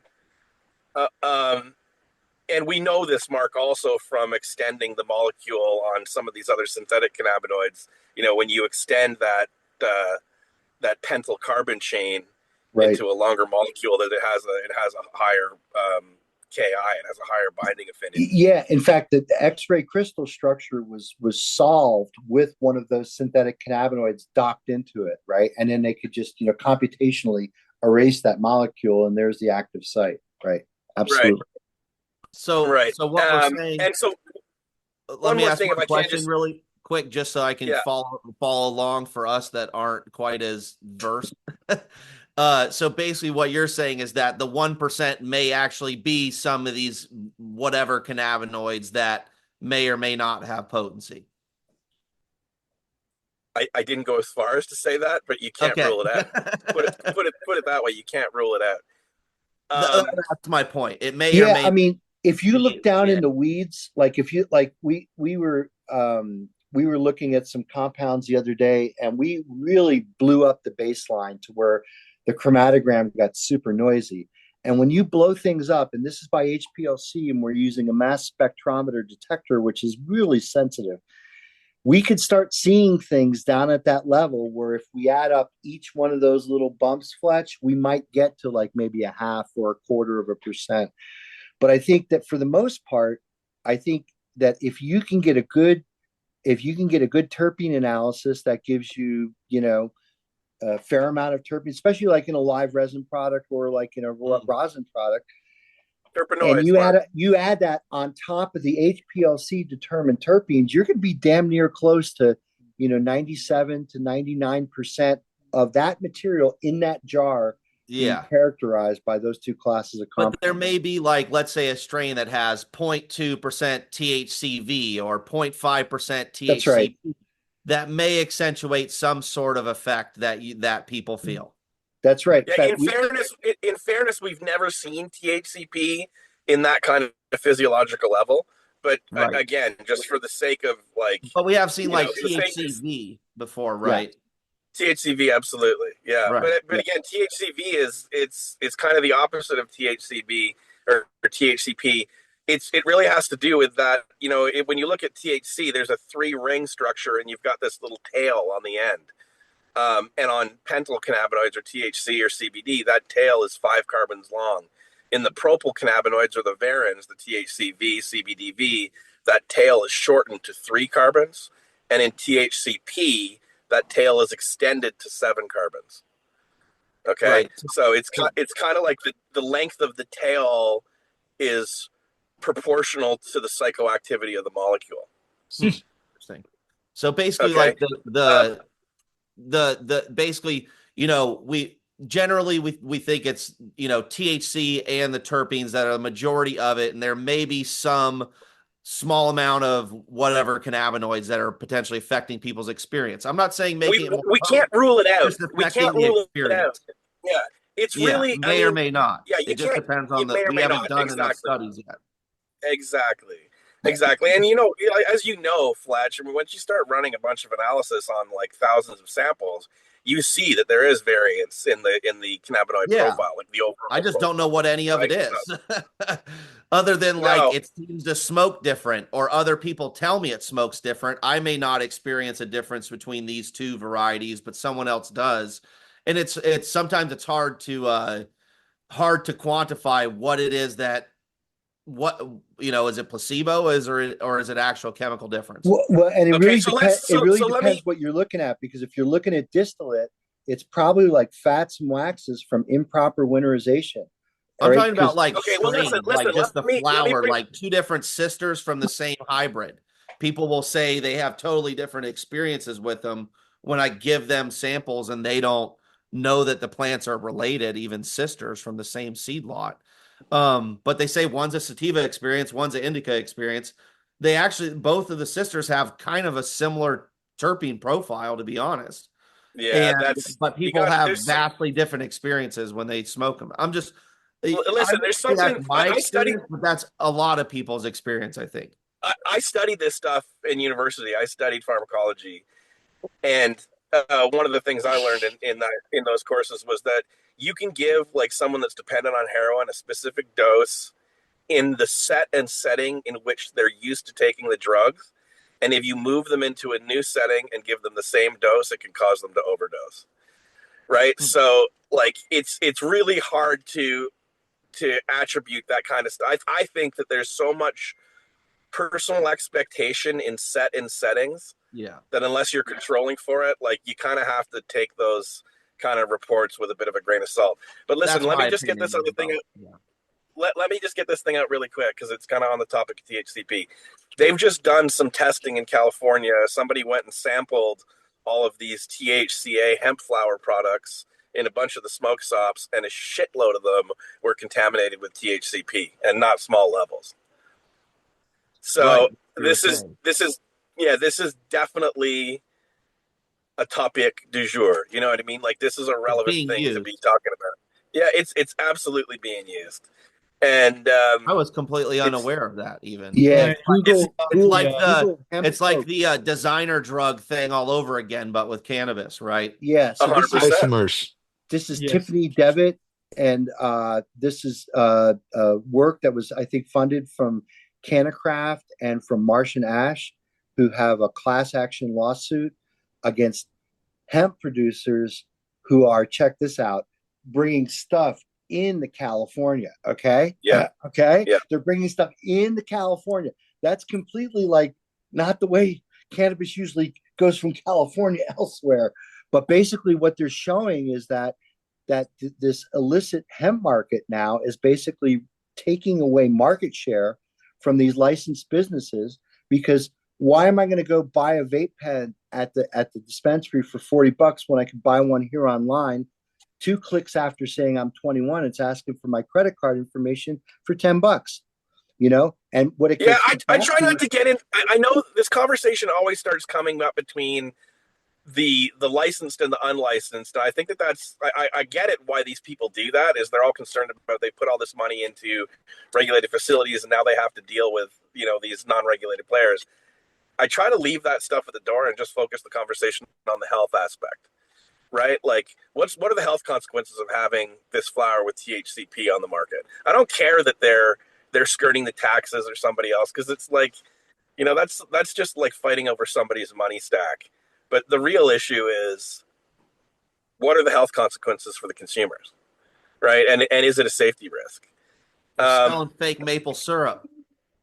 I got a question to jump in with Ryan and Dr. Mark. I mean, I had the pleasure of working with a toxicologist for around 3 years, developed products, and it changed my perspective on how I look at everything at this stage. And I think what Ryan touched on here from a health and safety point of view, and I know Dr. Mark shares this point of view from just speaking to him a lot about this, is we don't we have a lot of bad actors that are trying to put product in the market and say that they do the same thing as all of these individuals here on this panel do.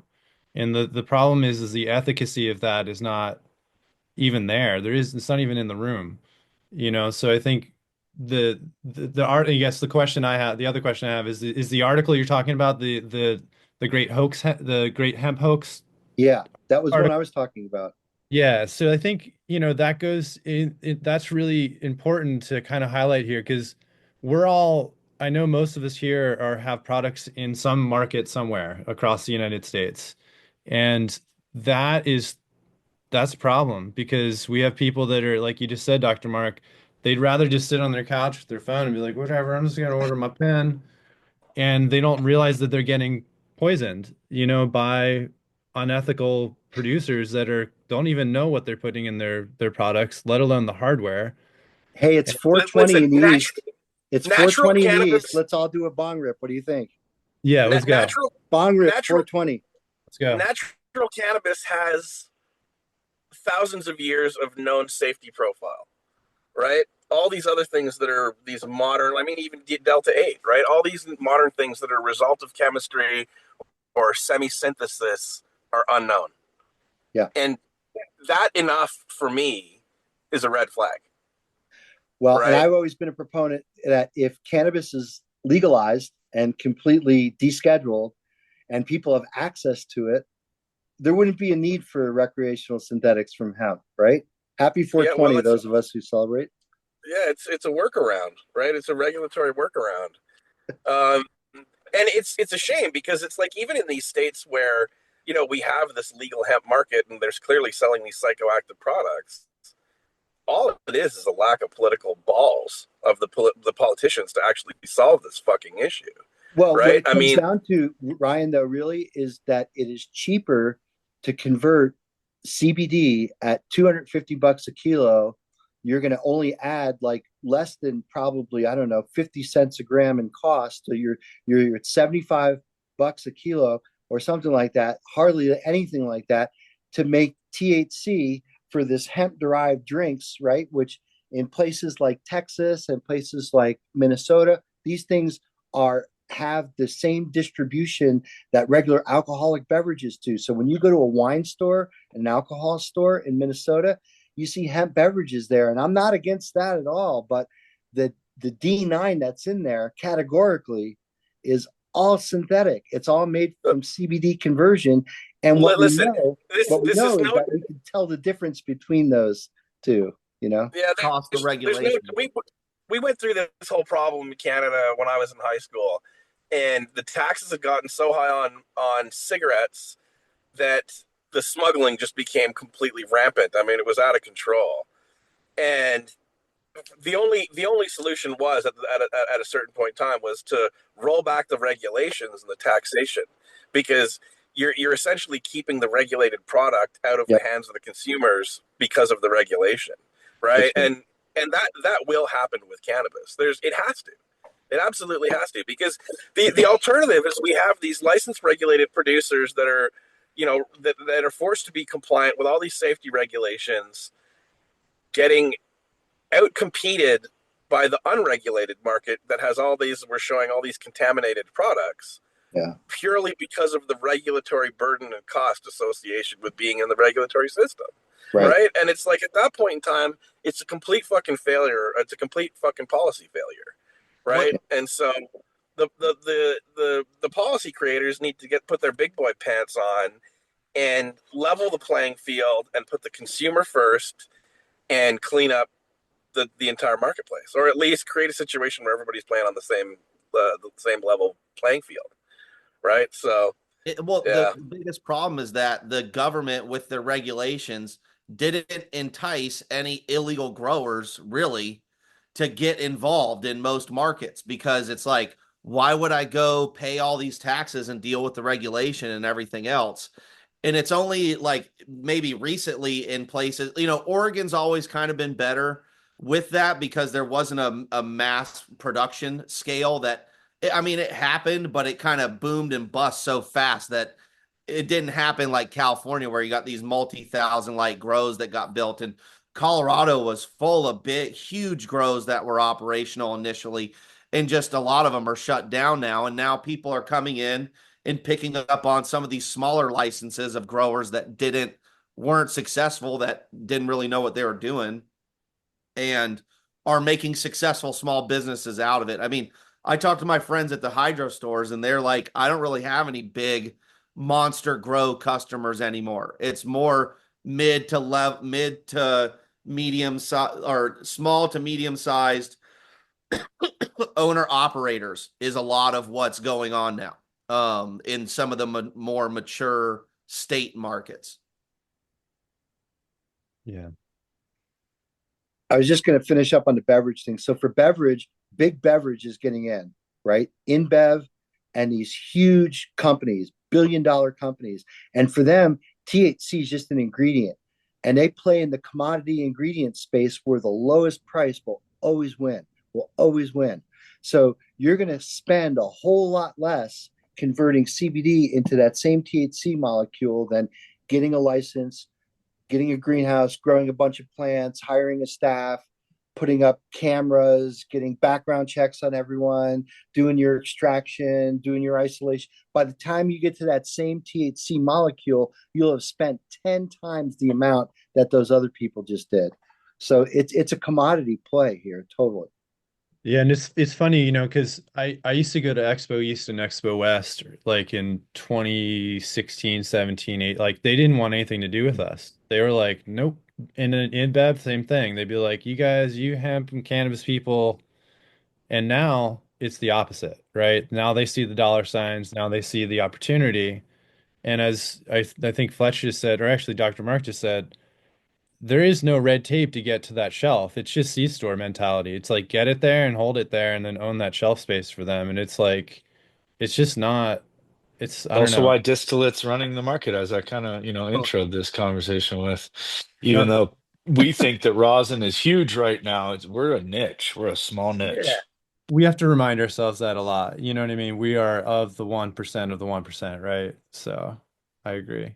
Nicotine, I what do gotta you bail, think guys. in Colorado being Cheers. there? Like what Yes. changed a lot? Peace. Go See you, ahead. Ryan. What was that? What has changed out there for you being out? You've been out there for a minute. You've seen the kind of change, from full swing legalization. Now the hemp market's, big. Like what's big out there now? I'm more of a consultant in Colorado these days. I would ask Kay from in-house because he's really the new operator in Colorado. I guess I've seen what happened, up until 2018, I'd say, from the very onset to 2018. And there was a lot of tumultuous times. I'm kind of blessed to stay alive in those times. But now it's just a little bit of a different game, even from 2018 to present. So I don't know. I'd love to hear Kay's input on that one too. Yeah, man. So I think in Colorado it's a bit different, right? So I think, there's a bunch of tiered brands, ranging from, the biggest companies out here to the smallest little 50 light to 100 light grows. And so for us, we had kind of had to find our balance in that market. So, we had to be a big enough scale to provide the volume to, take care of all of our accounts. However, we still had to appeal to the heady boys. We still had to appeal to the small batch grower, the small batch farmer. So I think like for us, for the longest time, I was the lead cultivator and lead washer, and my brother was the lead presser. So it kind of led from like, us really, really like refining the resin, leading with quality, and then you can figure out like what you can do in the market. Like if you're just like simply thinking you can just throw money at a solvent rosin company in Colorado, it's not going to happen. You really You have to see have them the fail. passion behind it.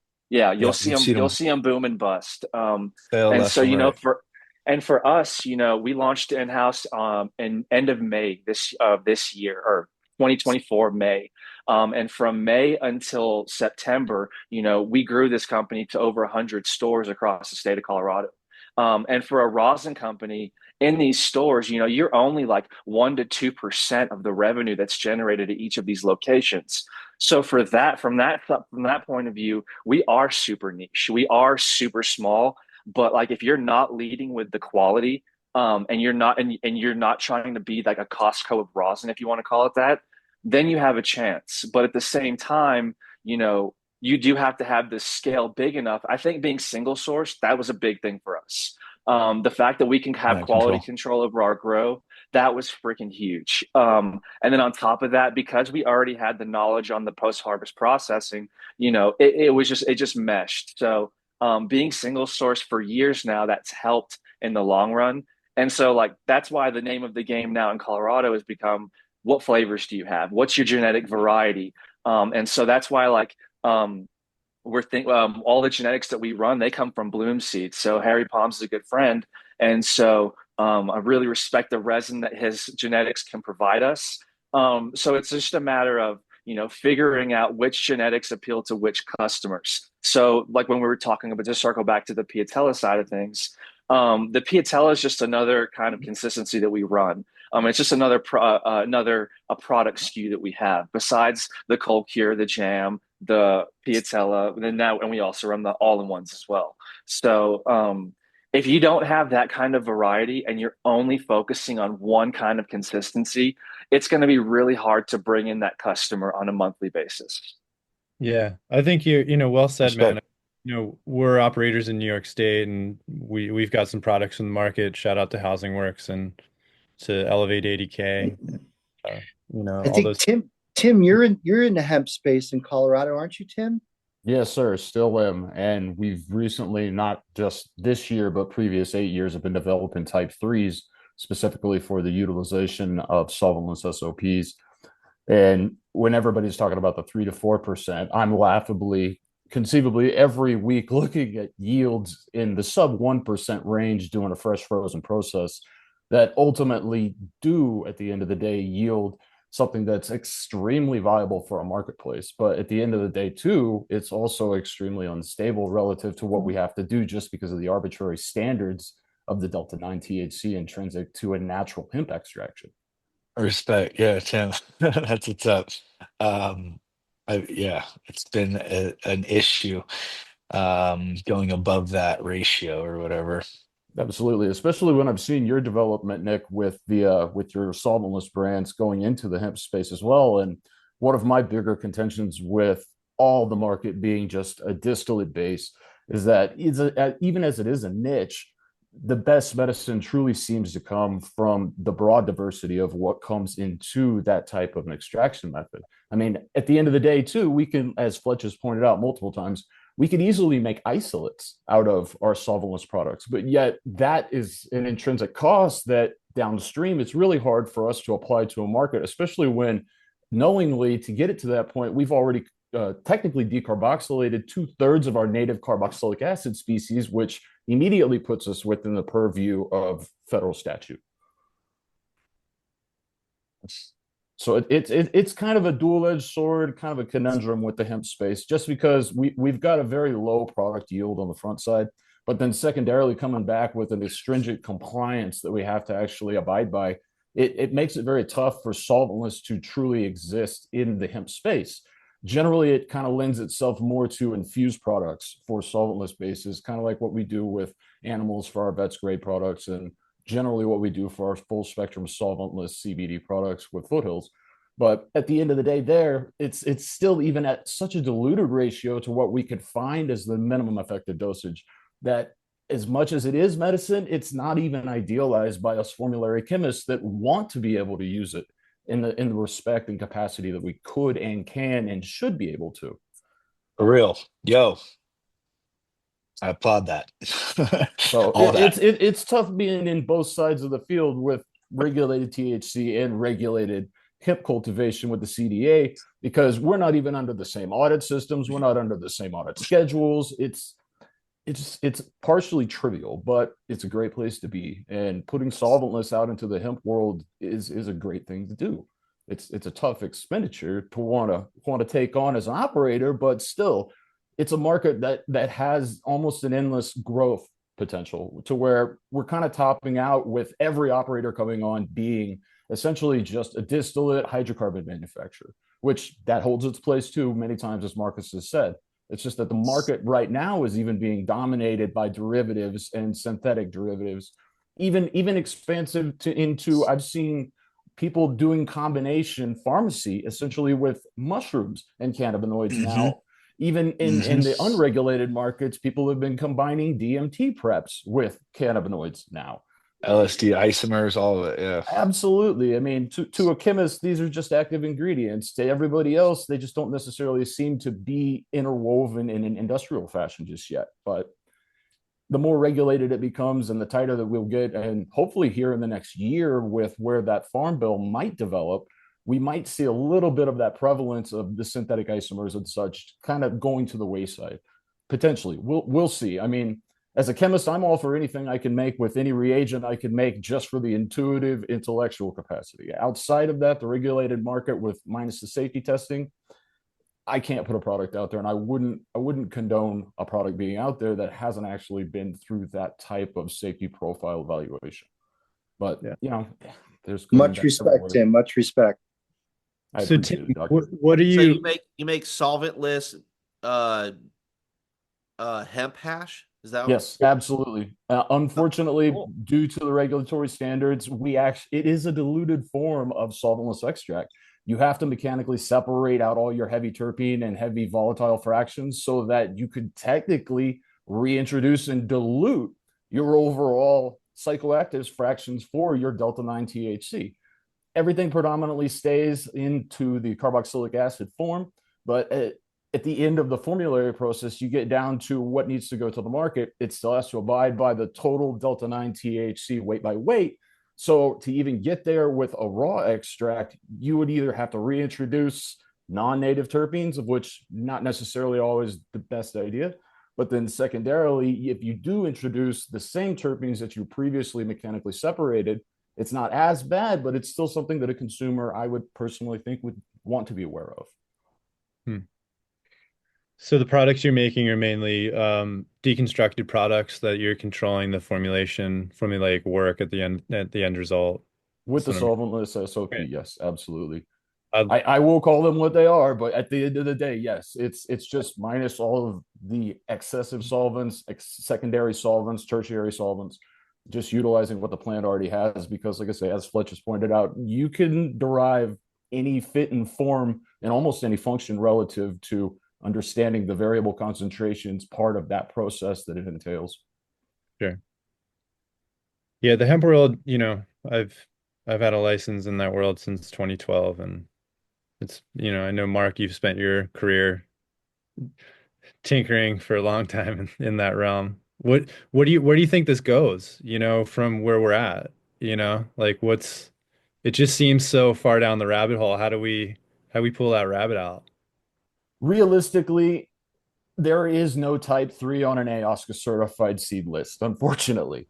Doesn't matter where you go, most regulations that come on board state to state to state seem to want to use either the previously established standard in Colorado to where you could have up to 3 years prior showing that it is within a hemp program's compliance for Yep. field production. So really what it would look to would be more of the seed forms that I think Ryan would speak to the most, with where essentially you're doing the encapsulated seeds to where you could get a better genetic expression within a self populace, or even down the line to where I don't want to say genetically modified, but you have gene excluded a populace through allelic separations. To do that, that would really intrinsically make it so that every type of variety that would come out and every expression that would come out would be more intrinsically tuned to the type of epithelial thicknesses on the trichomes that we really need to keep the vessels as vessels, instead of getting essentially the soup mess that I guarantee every one of you, anybody that's ever tried to make solventless out of hemp gets. There, And it's it's not even extremely. just the shit or the I don't know, the amount of wax, that the shape of these trichomes are not circular. They're not Absolutely. round oftentimes. Absolutely. They are malformed intrinsic to what we're trying to separate as with fixed micron forms in our sieves. Yes. So it makes it a little bit tough. So if we can at least get to that level to where we are able to do that type of genetic evaluation on these plants and do selective breeding relative to gene facilitated breeding, then we could really finalize a in product for the market that we could say consistently could go through an AOSCA certification. And then ultimately we would have a utility function for it as opposed to just a broad-based extract. Because with solvents, as everybody knows that is a chemist, Dr. Mark involved, we can get a lot of different things as long as the specificity of that solvent is relative to the substances we're trying to extract. In the Right. solventless SOP, we get everything that is there relative to the extrusion force, heat, and pressure applied to that system. So for us, we're getting essentially within a native conformation sense more native substances, but then as a precursor, we're looking at it as downstream, these have more utility for the diversity of what's really there.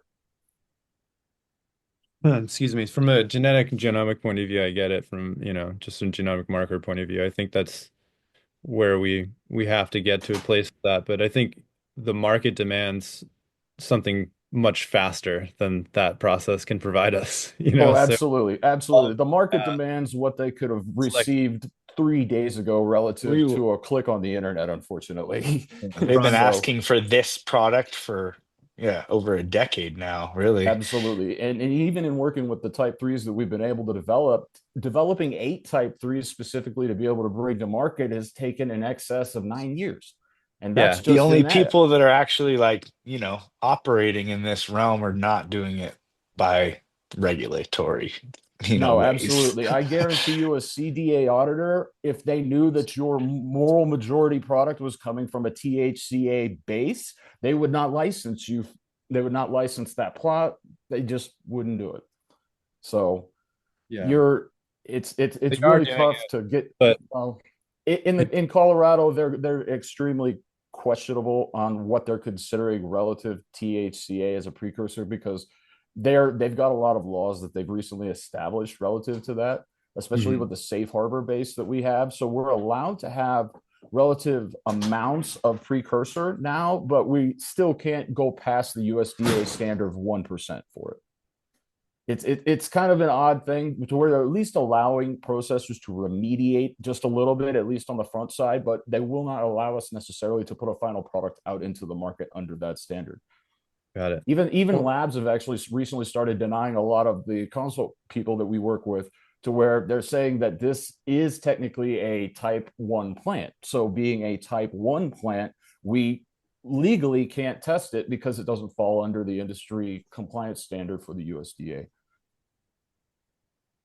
Well, wow. That was we're going deep here. We're almost at 5 hours, if you can imagine. Went a little past the amount of time I usually take these, but that was awesome. And I want to thank everyone for kind of coming out and sharing.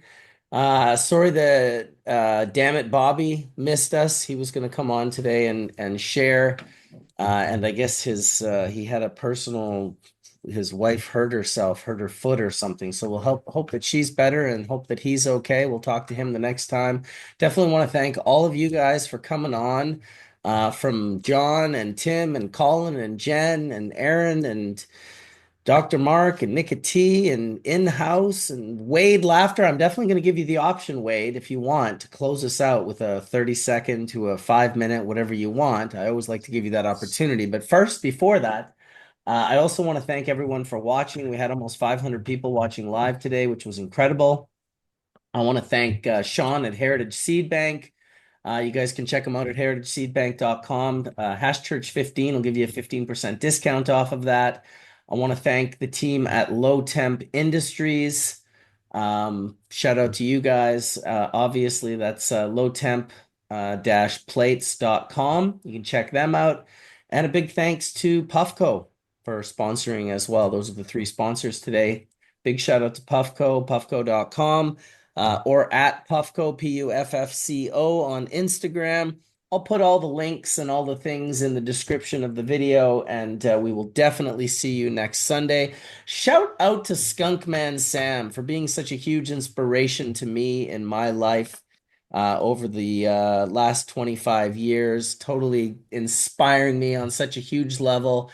It felt great to look up to someone of his caliber. If you're going to look up as high as you can possibly look up. And I feel like I chose pretty well with that. And I want to thank him for that and thank everyone else for just coming and sharing.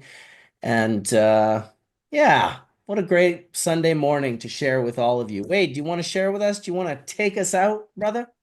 Yeah, I wanted to jump in and offer this. I was an indoor grower for 15 years, and then I grew outdoors for 10 or 12 years. And there's been an incredible amount of information shared about how to create the best quality cannabis so that you can create the best quality hash. And this panel is full of professionals. I don't consider myself really a professional in this work. I love it very much, but have never had to take on the responsibilities of a major company like many of you are doing. That being said, we started off with talking about taking care of yourself, your own needs, and I would like to point out that I think most everyone on this panel started off not really knowing what you were doing, and you learned. Maybe you learned by experience, maybe you learned by talking to people who knew what they were doing. But the real trick is to get started. Don't be shy. You learn from what you're doing, and you can make some really beautiful hash. But you have to do it. And I know Skunkman Sam would definitely encourage anyone and everyone. Grow if you can, make hash if you can, enjoy. That's all I got. Thank you. Thanks for coming, everybody. May that full mount bless your bowls sooner than later. We'll see you next time on Hash Church. Peace out.